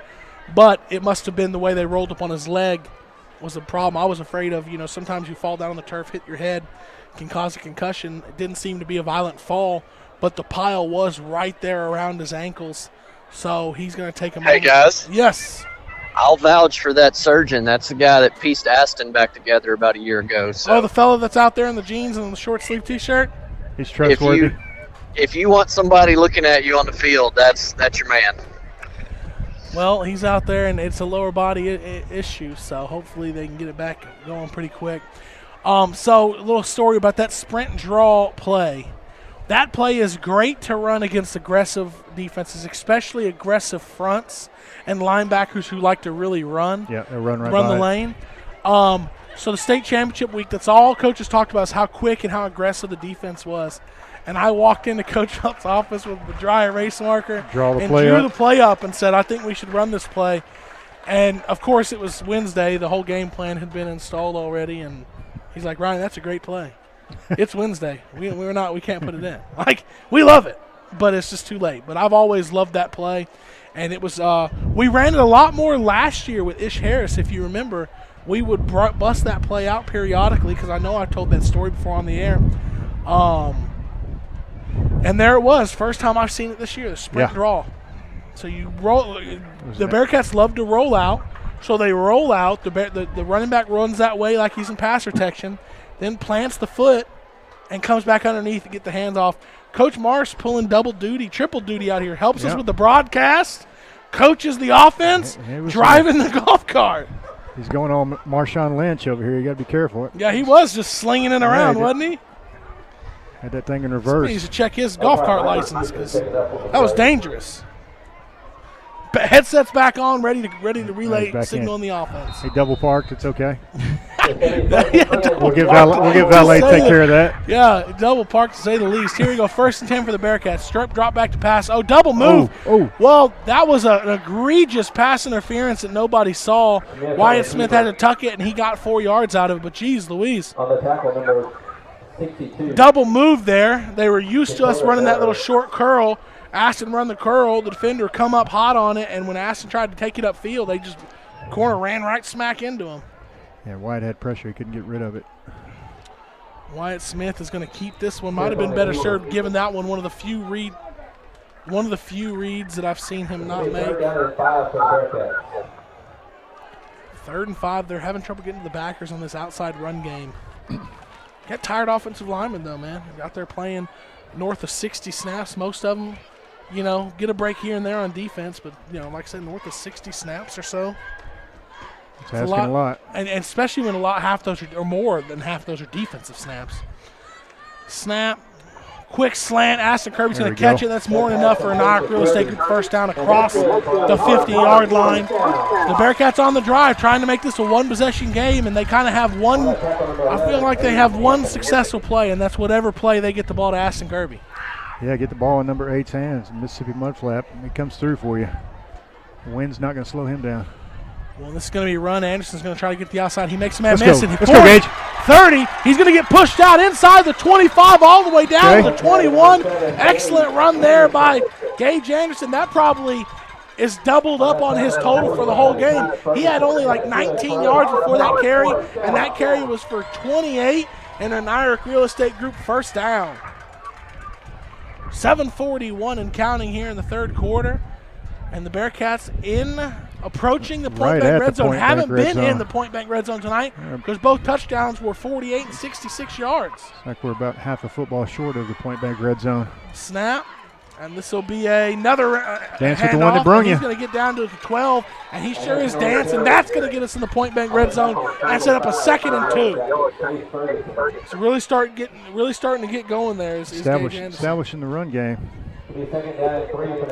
Man, how things changed. Like I said, at the start of this drive, he was barely after his first carry of the drive, he was at 19 yards for the game in rushing. And just over the last handful of plays, he's all the way up to 65 yards on the ground.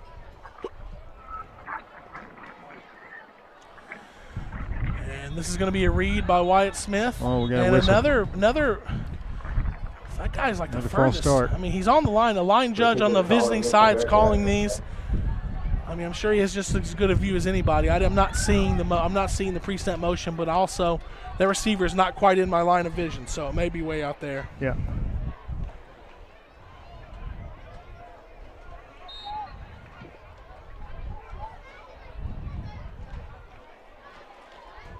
I'm going to make the call right here, Ryan. I think we're going to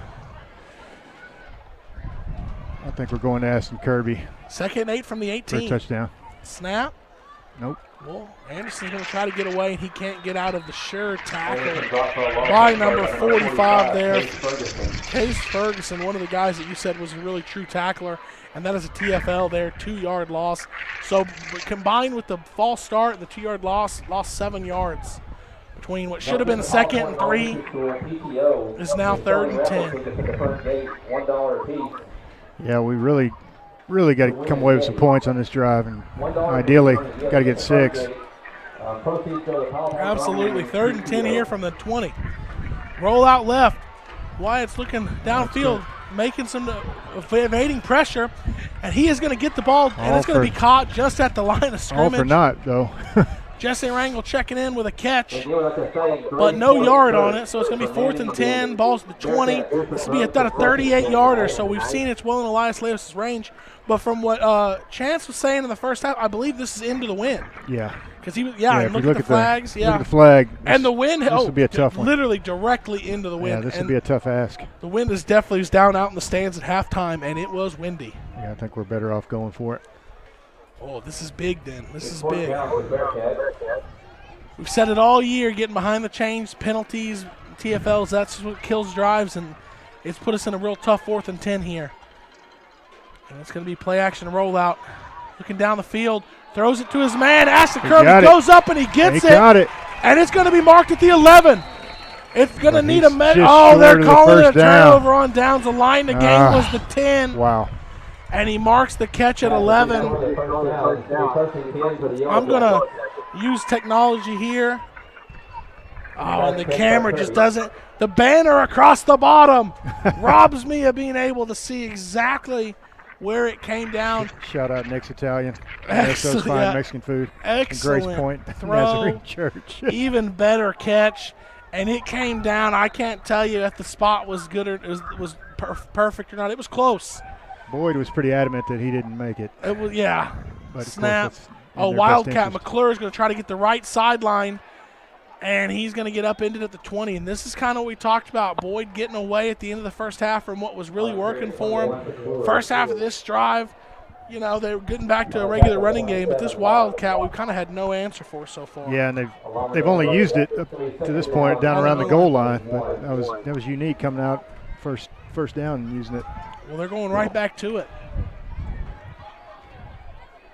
And they're just going to run the same play to the other side. Seen them do that a couple times tonight. Run a play to one side, it worked. Yeah. Run the same play to the other side. Just hitting that R2 button on the PlayStation controller, flipping the play over and running it to the other side. It leads me to wonder, is everything okay with Braden McIntyre, number 3? Because he's had himself a good game throwing the ball. Rosato's throwing it well. I see him standing on the sideline not being attended to, so this just must be a strategic decision. Yeah, he's standing by the coach. And, hey, I don't blame him. It's worked for positive yardage every play, and this one goes for 10. Yeah, I think we're about to adjust to it, though. We're going to have to set that edge on both sides.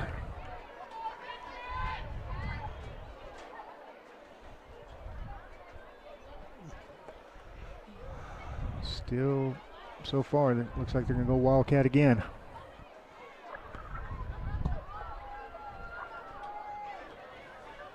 Well, ball's at the Yellowjacket 40. They're going the other way. Up here. Yep, pulled out Wyatt. Wyatt has been known to pull it out. Yeah. But he did the responsible thing there. So Ponder, when he pulled it out, it's one of those things, you're already at such a loss. He's already ran the ball 79 yards. You're at the end. Just Hail Mary, kind of pull it out right there, did the responsible thing, wrap him up around the waist and sling him down. But, yeah, it's not just, the yardage and the time, but, you need a couple scores here to get back into this game, not just, that's without them scoring again.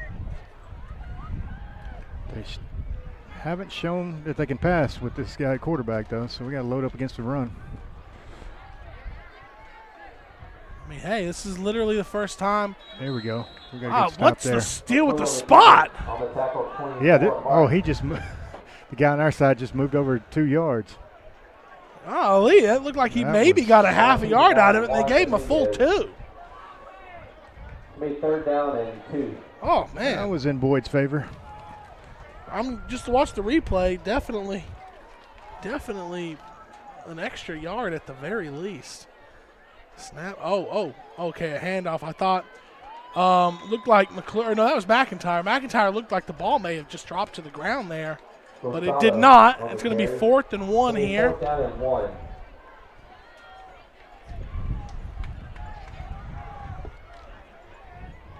And I think this is the Wildcat. I think they're bringing the Wildcat right back in. Yeah, for the 21. 4th and 1. Engage 8. I'm bringing everybody. Run the old Solana Sickle, 10-1. I am bringing everyone. Wyatt Smith is going to cheat at before the snap. I am bringing everyone. We did it. We did it. I don't trust that guy on that side. We did it. Well, I hope the spot's good. Yep. Both spots would be good for the Bearcats. No. That's okay. Well, where they're at right now would be a turnover on downs. Yeah, they're going to talk about it. Okay, there we go. Turnover on downs. The Bearcats do it at midfield. So the same official that took the ball away from him on the previous drive, saying it was short, is the same official that just gave it to us, right? We've seen a lot of officials this year that at every opportunity they'll have the same opportunity both ways, and they seem to go against us every time. In this instance, we got it. We got the call. Or they'll get talked out of their original decision. Yeah. Which you don't like to see. The line judge on this side had it about inches short. The line judge on the other side had it a full yard short, and ultimately they agreed. I like it. Nordy's calling for a big play after a turnover. Attack deep down the middle. Yeah. Or is this Aston Kirby down here one-on-one? Well, instead we're going to run the ball for -2 yards. Yeah, I'm with you, Nordy. That's something the old school Longhorns used to always do that. After a turnover, they would always throw it deep, go for the jugular. Aston Kirby's, I think he's earned this. I'd feel absolutely disrespected if you put one guy out here on me after the season that I've had, especially the last few games. Yeah. They're moving him in the slot here. They've had a bit more success. Trips right. He's the middle receiver of the Trips. And the game that Aiden Cox had against these guys last year. Yep. I mean, they're going to throw a screen to him. He There's gets a Ashton. block across the 50, stays up, sidesteps, going to get tackled at the 46. It's going to set up a 3rd and 7 here. You want to do a Pilot Point Feed Store scoreboard check. 1:13 and counting in the 3rd quarter. Boyd 27, Pilot Point 14, 3rd and 7 for the Bearcats. Goalkeeper Pool stat sheet check has Boyd over 300 yards of offense to 251 for the Bearcats. Also 2 turnovers and a turnover on down for the Yellowjackets, and they're still clinging on to a 13-point lead. Oh, deep. Jesse Rangel's going to bring it in. Take a man miss. 20. It's a foot race. 10. Can he get there? Pushed out at the 3. Big play, Jesse Rangel. Second catch of the game. The first catch came on the 3rd down, the last possession for no gain. This one was 43 yards in the West Heisman Insurance Service. Big play deep into the Point Bank red zone. It's an Irish Real Estate Group first down, trying to go quick. Under center, Wyatt Smith. Let's punch it in here, Gage. Snap, quarterback sneak. Just keep the feet churning. Keep them churning. Chugging along. I think he's in. And they're going to mark him short. Just short. Golly, yeah, he's just moving the feet. Touchdown! Oh. Whoa! Range of wild card there. Late touchdown. Okay, hey, we'll take it. 27 seconds left.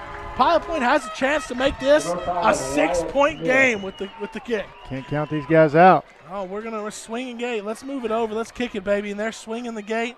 We're going to kick it and try to make this a 6-point game with Elias Alejos. It makes going into the win hurt that much more because we get a field goal on the last drive. You know, this could be a 3-point game with this kick. But here we go. Snap, hold. The kick is up, and it is through. 27 seconds left in the 3rd quarter. Boyd 27, Pilot Point 21. Do you love the arts? How about a great Broadway play or live music at a great local venue? Then you're going to fall in love with the Garage Door Theater located in the original 1894 Opera House on the historic Pilot Point Square. Newly renovated and rebranded, the Garage Door Theater enables theater participation for children and adults alike while promoting theater arts education. You're going to love it. Just ask our newest partners, Pilot Point ISD and Pilot Point High School. The Garage Door Theater at the Pilot Point Opera House. For more info, garagedoortheater.org. Curtis and Holly Peacock are proud supporters of Pilot Point ISD. They would like to wish everyone a great 2022-23 school year and encourage them to continue making our community proud. The success of our school district is a true reflection of the quality students, teachers, and administrators we have in Pilot Point. And as always, it's a great day to be a Pilot Point Bearcats. And we have it teed up here for the Southern Junkie kick. Elias Alejos, we'll see what he's going to do, what the Bearcats want to do. We talked in the booth about we had a successful surprise on side last week. This wouldn't necessarily, would be shocking, but it is. There it is, the bounce high. There's going to be a pile. It looked like sure-handed number 51 for the Yellowjackets. And it's going to be Boyd ball, so you took a risk. I like the risk. We talked about it up in the booth. But you know what it tells me? If we're talking about it up in the booth, they're probably talking about it in their booth too, right? In their sideline. They're probably, yeah. Shout out to the Canos CrossFit sideline mic down there, getting good shots, good pictures. Always on top of the action. Hey guys, let's check that Corner Cafe scoreboard. I'm getting some texts that things are getting interesting in the Brock and Brock game. The last check was 12-0 Brock, right? Yeah, so what is it's 12-7 now. Brock is up over Paradise with, it says 9 minutes, 12 seconds left in the 4th. Well, here we go. Handoff up the middle. Really only 1 yard, 1.5 yards on the carry. So we had questions on the Homeland Roofing pregame show. In the little bit we discussed Brock. How are they going to respond in close games? And we got to see last week, whether it was refs' help or not, they responded late in the game and got the win. But they're going to be put to the test throughout the last 9.5 minutes of that game tonight. Yeah, I know there was controversy on that last play in that Whitesboro-Brock game, but to me it was the lack of they weren't able to keep the score on the field. Yeah. Oh, yeah, that's interesting. Yeah, the clock and all that. Yeah, and they said they announced that they were letting the press box, keep the score the last 2 minutes. And so it's interesting. I don't, Oh, wild. Well, that's the end of 3 quarters here. At the end of 3 quarters, Boyd has the ball up 6, driving to try to put some more separation between them and the Bearcats. Bearcats fighting back. Hi, I'm Greg Pelzel. Here at Pelzel Printing, we do custom embroidery, custom screen printing, and promotional product. You can reach Greg Pelzel at 940-453-5443. Go Bearcats.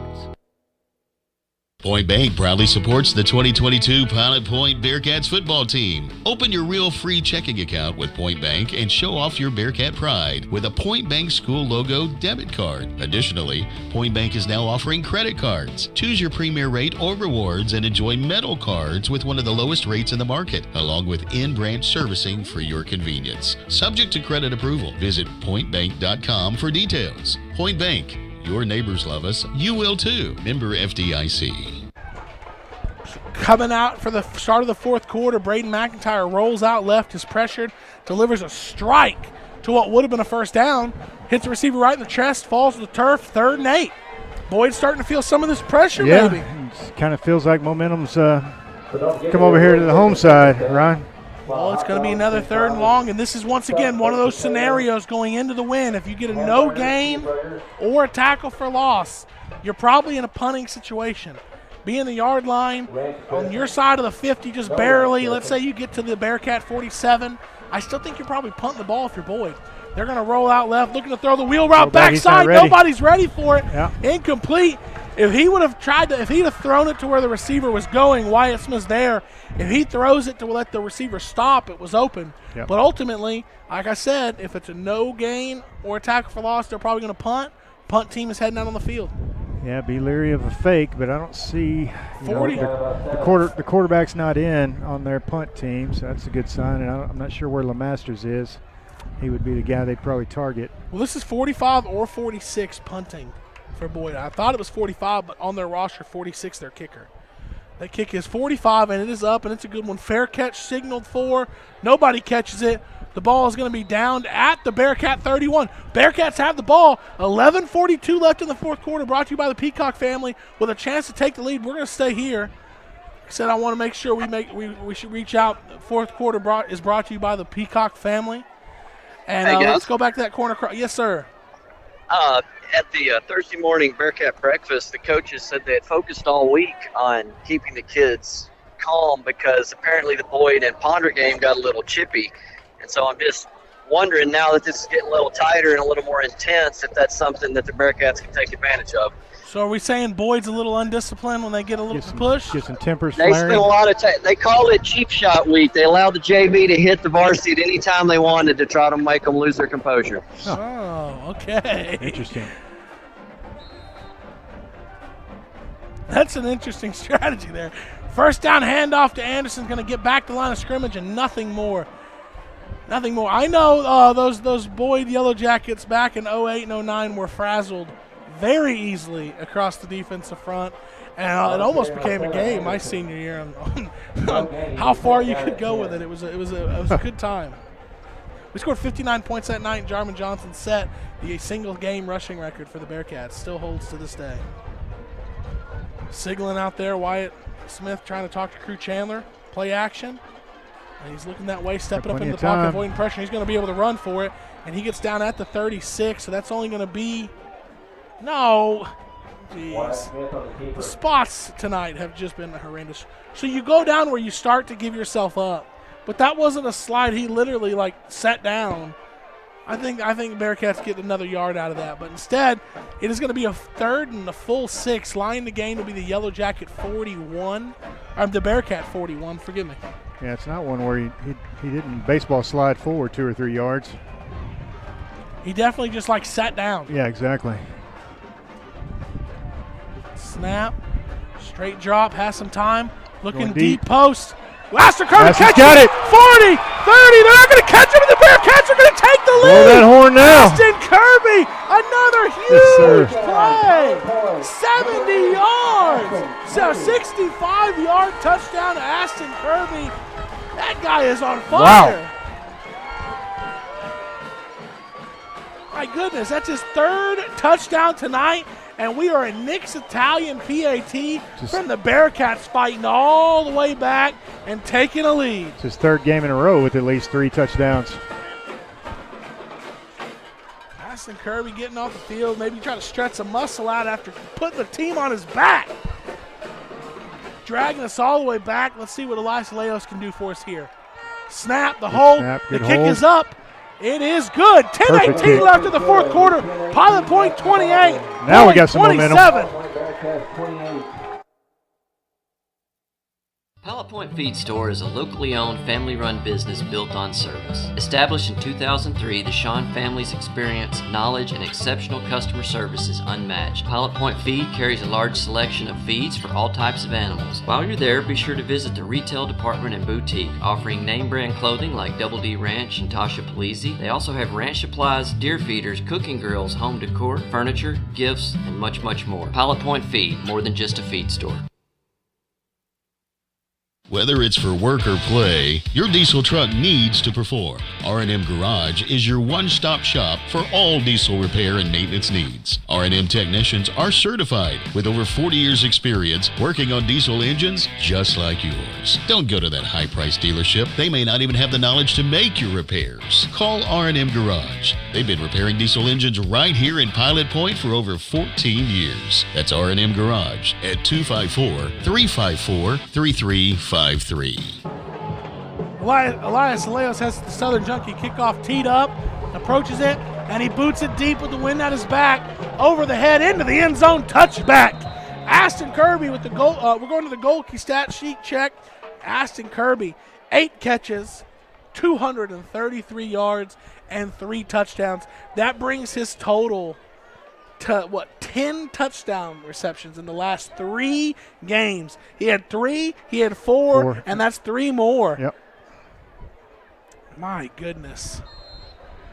And about over 600 yards receiving in the last 3 games as well. Yeah, and it's not just all fade routes deep, it's a variety of different ways. Well, that was a deep fake punt. Yeah, that was a deep corner Yeah. on that. I called it a post in the play. It was a corner because it broke outside.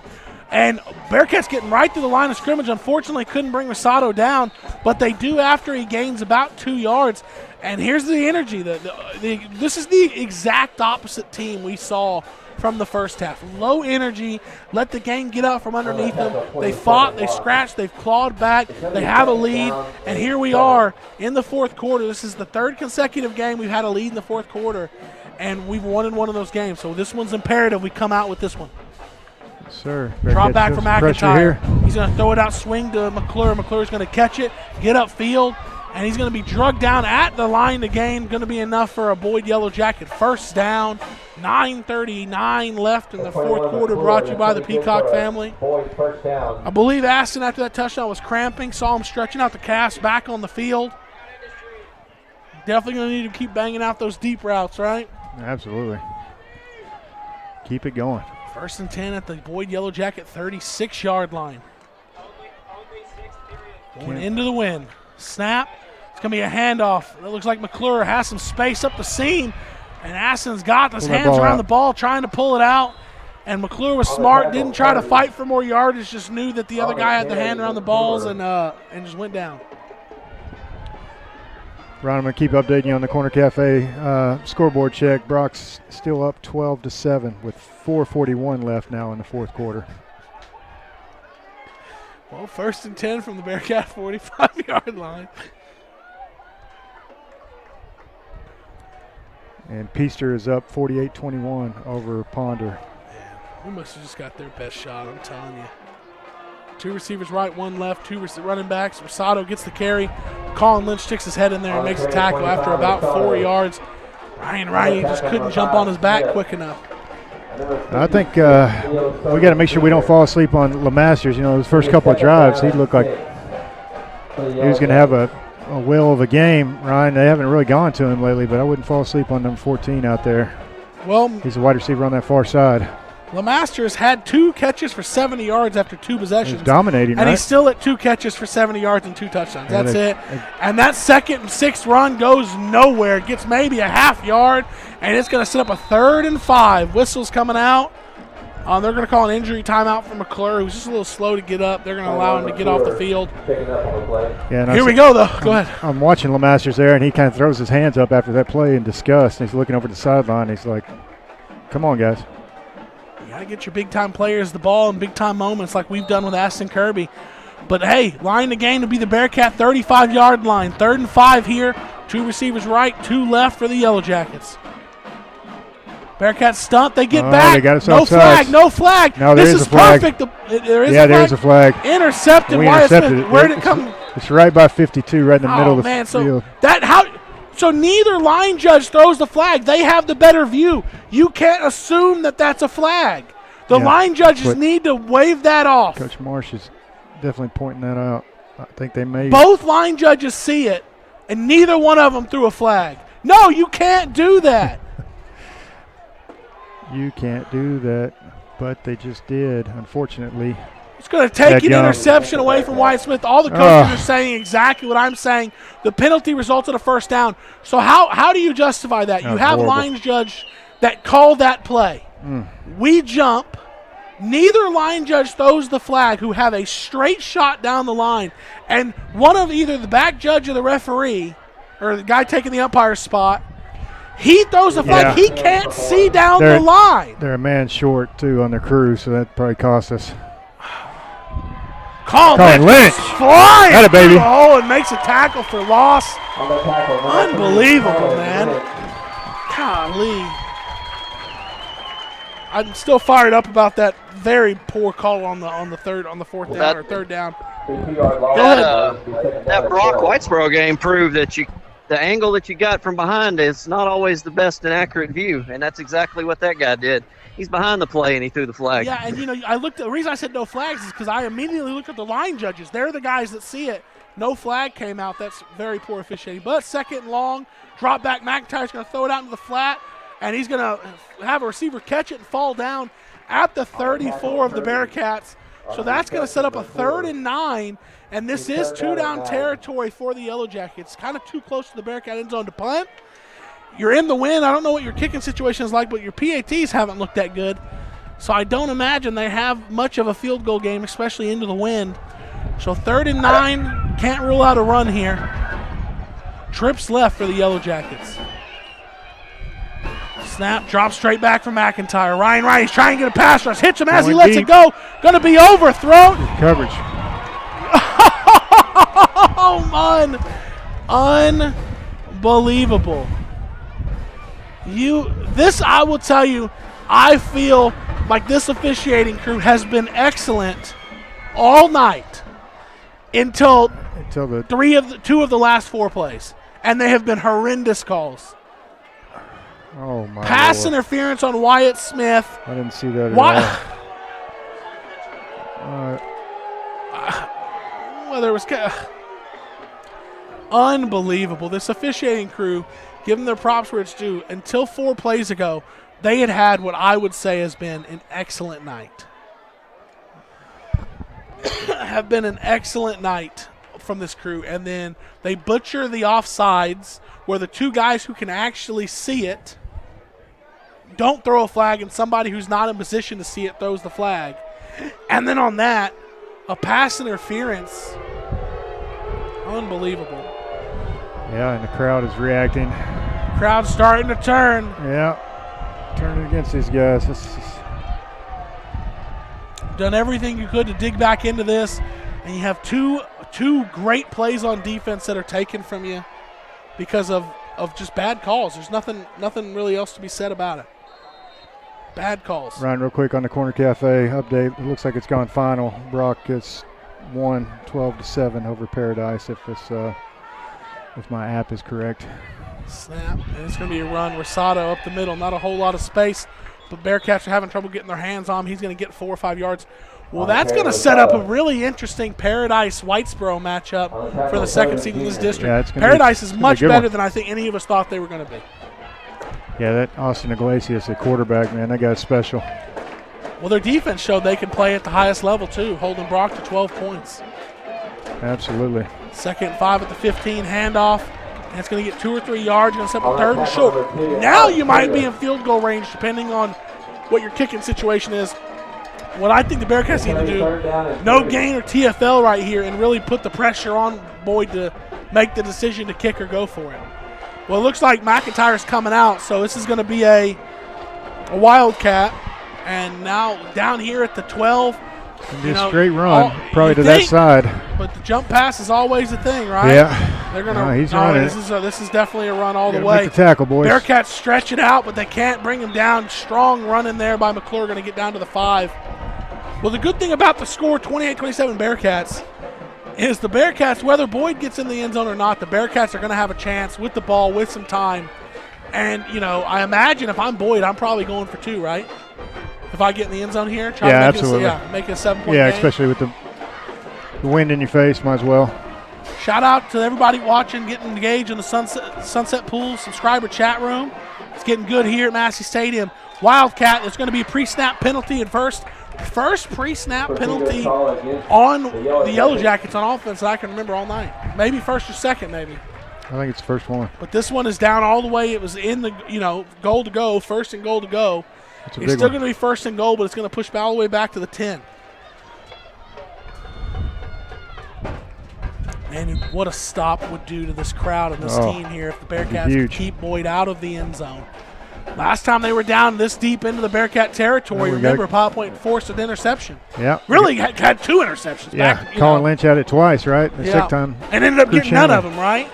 Wildcat formation, and they're going to stick it on the ground, which I think for them is a smart thing to do. They're not going to put the ball in the air. As I don't we said think. Well, here comes the normal quarterback back in. McIntyre coming back in the game. Yep.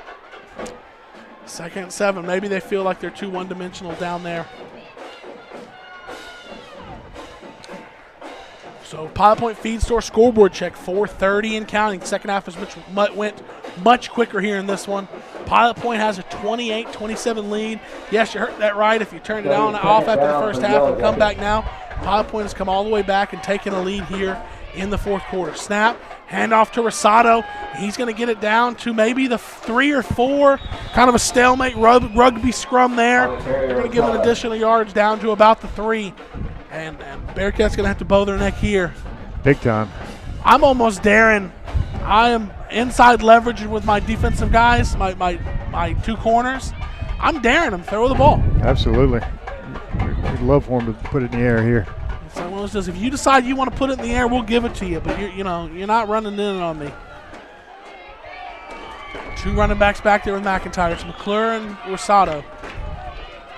And it's going to be McClure, and he's going to reach it across. He's going to get in the end zone. He's in. 3:33 left in the 4th quarter. Yellowjackets have come back, and after Pilot Point gets their first lead of the game, the Yellowjackets take it back, and offense is staying out on the field.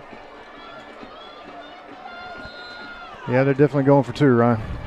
This is what you want, a chance to win it with the ball in your hands. Absolutely got to get a big stop here. It would make that chance look a heck of a lot better. Yep.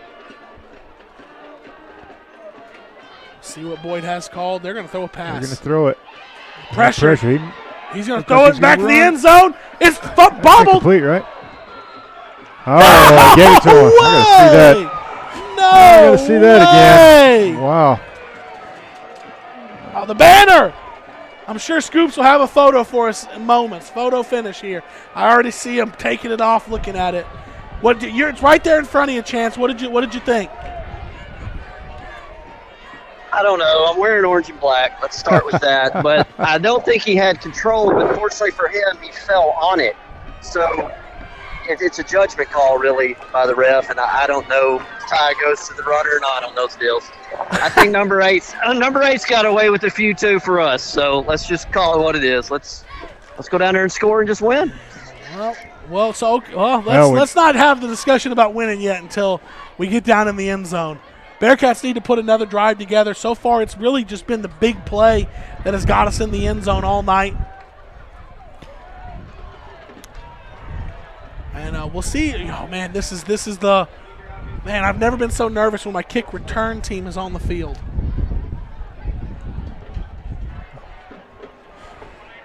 Yep, so here we go. Ball's teed up at the 40. I'm telling everybody, attack the football. Do not let this thing hit the ground. Caught on a line drive at the 22 by Colin Lynch. He's going to return it. He's going to hit the sideline up at the 40. And so the Bearcats have 60 yards to go to try to win this ball game. Take one commercial and come back for this drive. The National Fellowship of Raceway Ministries provides Christian outreach for auto racing all across the United States at dirt tracks, short tracks, and racing venues that include NASCAR, IndyCar, and ARCA racing, and many other series. We train chaplains and create opportunities for local churches to get involved in fan outreach. We understand competition in sports events, and we work hard to provide a positive influence in the midst of auto racing action. Learn more at racewayministries.org. And meanwhile, go Bearcats. With 3 minutes. First play of the drive for the Bearcats, a miscommunication between Wyatt Smith and Gage Anderson, and it's going to be a fumbled handoff, and we're going to lose 4 yards, but we do clearly get it back. And behind the chains to start the drive off. Second down at 13. Had problems sustaining drives. The big play has been the key to everything for the Bearcats so far. 2 receivers left. Aston Kirby alone to the right. He's going to have safety help over the top. High snap. And Weissman's going to keep this one and go back 2 more yards. It just feels like Boyd's got all the momentum in the world right now. We've got to have a big play from the Bearcats. Got the run game going a little, but one thing has been extremely successful through this second half, and it's been really throwing the football down the field. I don't know if anybody in the Sunset Pool subscriber chat line wants to help us out. We're using the Dave Campbell's Texas Football app, and we're really unsure what the score in that Peaster-Brock game is. Seeing some conflicting things out of that. So somebody wants to help us out. Drop back, 3rd and long. Wyatt Smith deep. Crew Chandler has an option, and it is incomplete. And I think it's pretty good coverage. We have our sideline obviously wanting a little bit of help on the call. Carter McClure, the running back, has been having a successful night. Just really played that well defensively. I felt like it was good coverage. I felt like it was really good coverage. Yeah, I do not feel like they got there early. Got Coach Jeff Price down there being a homer, throwing the flag up. Throw the flag. He had him for interference, huh? Yeah, he sure did.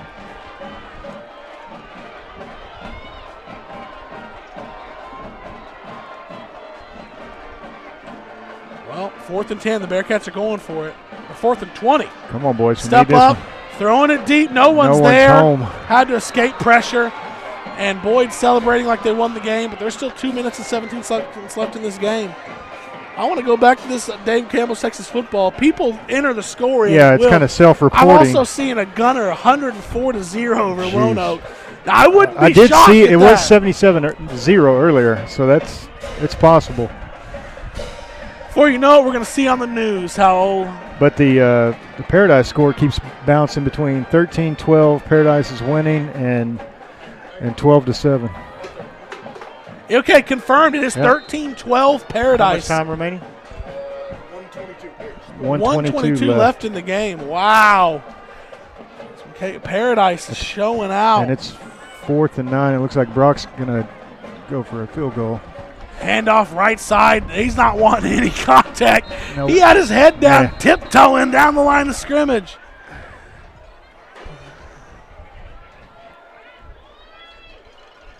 Nowhere. Wanted no part of the contact. He was not going to fumble that thing. He had both hands around the ball, head down, tiptoeing. Yeah. And we're going to get an uppercut granted on what I'm assuming would obviously be Pilot Point. I can think this is our first, right? This is our first time out. So, I mean, ideally, depends on how aggressive Boyd wants to get on it. Run, run, run. I think they'll run. They'll keep it on the ground. If we make the stop and use our timeouts, we'll see what they want to do on 4th down. They may decide, heck, I probably would. I got 4 runs to make 10 yards. And with the success they've had on the ground, that's exactly, that's what that'd be my game plan here. Yeah, they're going to keep the quarterback out there, it looks like, number 3, so it's not a dead giveaway like their Wildcat formation. Still expect 21 or 25 to get the ball. This is crazy. LeMaster's had 2 touches in the first 2 tries of the game, 2 touchdowns, and hadn't touched the ball since.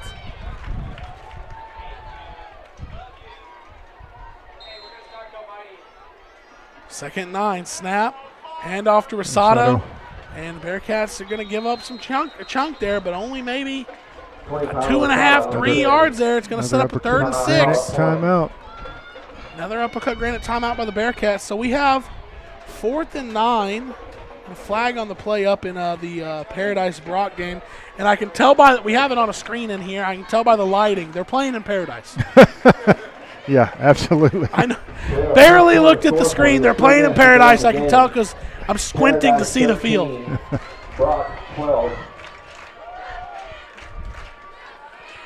None of that really matters in this game, though. What happens between Paradise and Brock doesn't really matter in this game. The Bearcats just need to find a way. Found a way to fight, scratch, and claw back into this game. One more time. Which is something you can keep your head held high on. But it's not over. You have a 3rd down situation, a 3rd and 6 situation with a timeout in your pocket. 2 minutes to go. This game is anything but over. But Boyd could change that with a 1st down.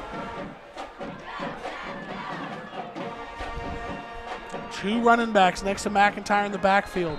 This is where your unwillingness to run your quarterback kind of hurts you. You could have 2 lead blockers for McIntyre. Bearcats don't jump. Good discipline there, so check with me. Check the line. Bearcat defensive front changes, shifts a little. Don't fall asleep on. Snap, run to the right side, stepped up, and that's going to be short of the 1st down. It'll be short of the 1st down, so it's going to be Pilot Point season may come down to a 4th and inches here. 4th and 1. Absolutely it is. It looks like Brock just scored there in Paradise.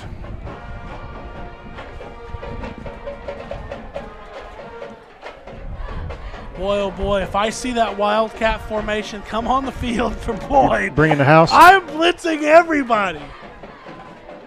I'm going to time it, too. I'm even telling my corners, listen, line up on your man, and when you feel the time is right, start coming down, baby.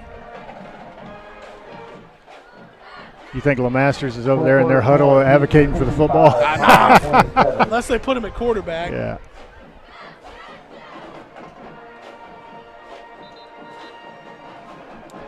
Peaster has officially pulled away from Ponder up there in Ponder. Yes, they have, 55-27. Well, there it is, John. This is the season right here, Ron. We need this. We need to stop. At quarterback, the Wildcat quarterback, Mastrado next to him. Yeah. I am bringing everybody. Snap, run right up the middle, and he's going to get the 1st down, and that should do it. That's going to give Boyd all of the necessary time to take a few knees and get out of Massey Stadium with a win. Bad gum. And, boy, the Bearcats fought all the way back. And, you know, I said this in the DeKalb game last year. This game is different than the DeKalb game. Last year, Pilot Point did not show up with the energy needed to play DeKalb. Right. And it was very apparent. But at the very end, they dug themselves out of the hole. They got it to the very end of the game, and all they had to do was make a tackle on a kickoff. And they did that, and the referees took it from them by saying that they didn't tackle him. But ultimately, they pushed him out 25 yards from the end zone. So all the Bearcats had to do was defend one play. And they did, and there was an egregious offensive pass interference in the end zone that they didn't call that allowed DeKalb to score a touchdown basically as time expired to win the game. Yeah, so everybody left that game with a horrible feeling. So that game is different, though, because that was literally the last 2 plays of the game. The debacle at DeKalb. That was literally the last 2 plays of the game. So that makes it a little different. But this one, the Bearcats come out with a similar energy level early. Just didn't seem to be in it. Didn't want to be here. All of the surrounding stuff in the game must have been a problem. That's why I always feel like it's good for this squad to get an early lead. Yep. But in the second half, happen. We said, what's going to happen? You know, everything I've seen about this team all season tells me they're going to come out and fight. But what I've seen about in the first half tells me I don't know. They came out and fought, and they took a 28-27 lead. And then on a 3rd and 7, the Bearcats jump but don't come off sides, and McIntyre throws it up to the Masters, and Wyatt Smith intercepted it. Neither line judge throws the flag. Yep. But somehow the guy behind the line of scrimmage has a better view of it and throws the flag, right? Makes no sense. And they even, they even talked about it.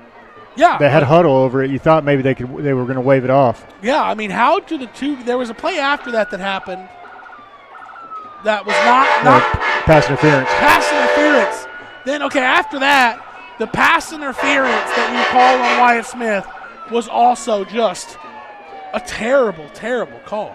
So this officiating crew, who I'd have to say had a pretty good night outside of 2 calls, those 2 calls were so impactful to the outcome of this football game.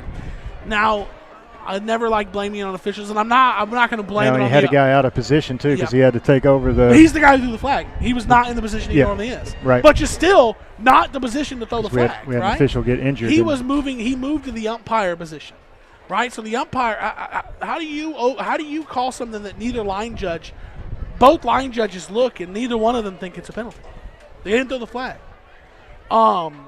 Now, like I said, so the DeKalb one is different because it's at the end of the game.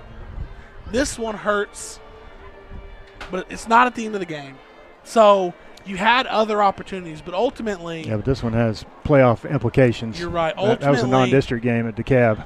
Ultimately, it just hurts because you dug all the way back and you did the necessary things to put yourselves in just the absolute best position to win this game. And really the 2 worst calls of the night happen in the biggest moments against your team, and that hurts when the game carries as much implications as this one did. Yeah, Nordy behind us said it's the only bad calls. I felt like this is one of the better crews we had. They had a really good night officiating, even down a man in the second half. But those 2 calls, there's just no excuse how the back judge throws that flag. Last 46 seconds over in Paradise. Brock did score a touchdown and take the lead, 18-13, but Paradise has the ball. And they're getting the ball up close to midfield. That was 3rd and 21. Now they're going to have 4th and short. Oh, absolutely. So we'll bring you the end just because it carries big district implications. So this week, programming, I'm sure there'll be a CNS Designs post-game show. We'll have a pregame show for you, breaking down the Peaster matchup. And we'll probably have to look around the district, some other things, and have a few conversations. But 4th down for Paradise, and it's incomplete. Looks like Brock's going to get out of Paradise with a win. And Peaster's up 55-27 over Ponder with 10 minutes left in the 4th on that one. We're going to have to beat Brock. It was a chance. I barely heard him at the back end there. We're going to have to beat Brock. That's what it looks like, which is going to be a tall task. But, hey, 4 other teams have done it this year. So, they're beatable. But that'll do it for Massey Stadium tonight, where the Boyd Yellowjackets come out on top 35-28 over the Pilot Point Bearcats. And like I said, I went over programming this week. I want to shout out thanks to everybody listening tonight. Thanks to Pilot Point ISD, PilotPointBearcats.com, all the fans in the chat room, Chance Kirby, Travis Marsh, voiceover extraordinaire and cameraman Steve Sparkman, sound engineer Roger Marsh, statistician Chris Nortman, all of our sponsors, and from Ryan Menard and John Little. Thank you guys. Good night. Go Bearcats. Go Bearcats.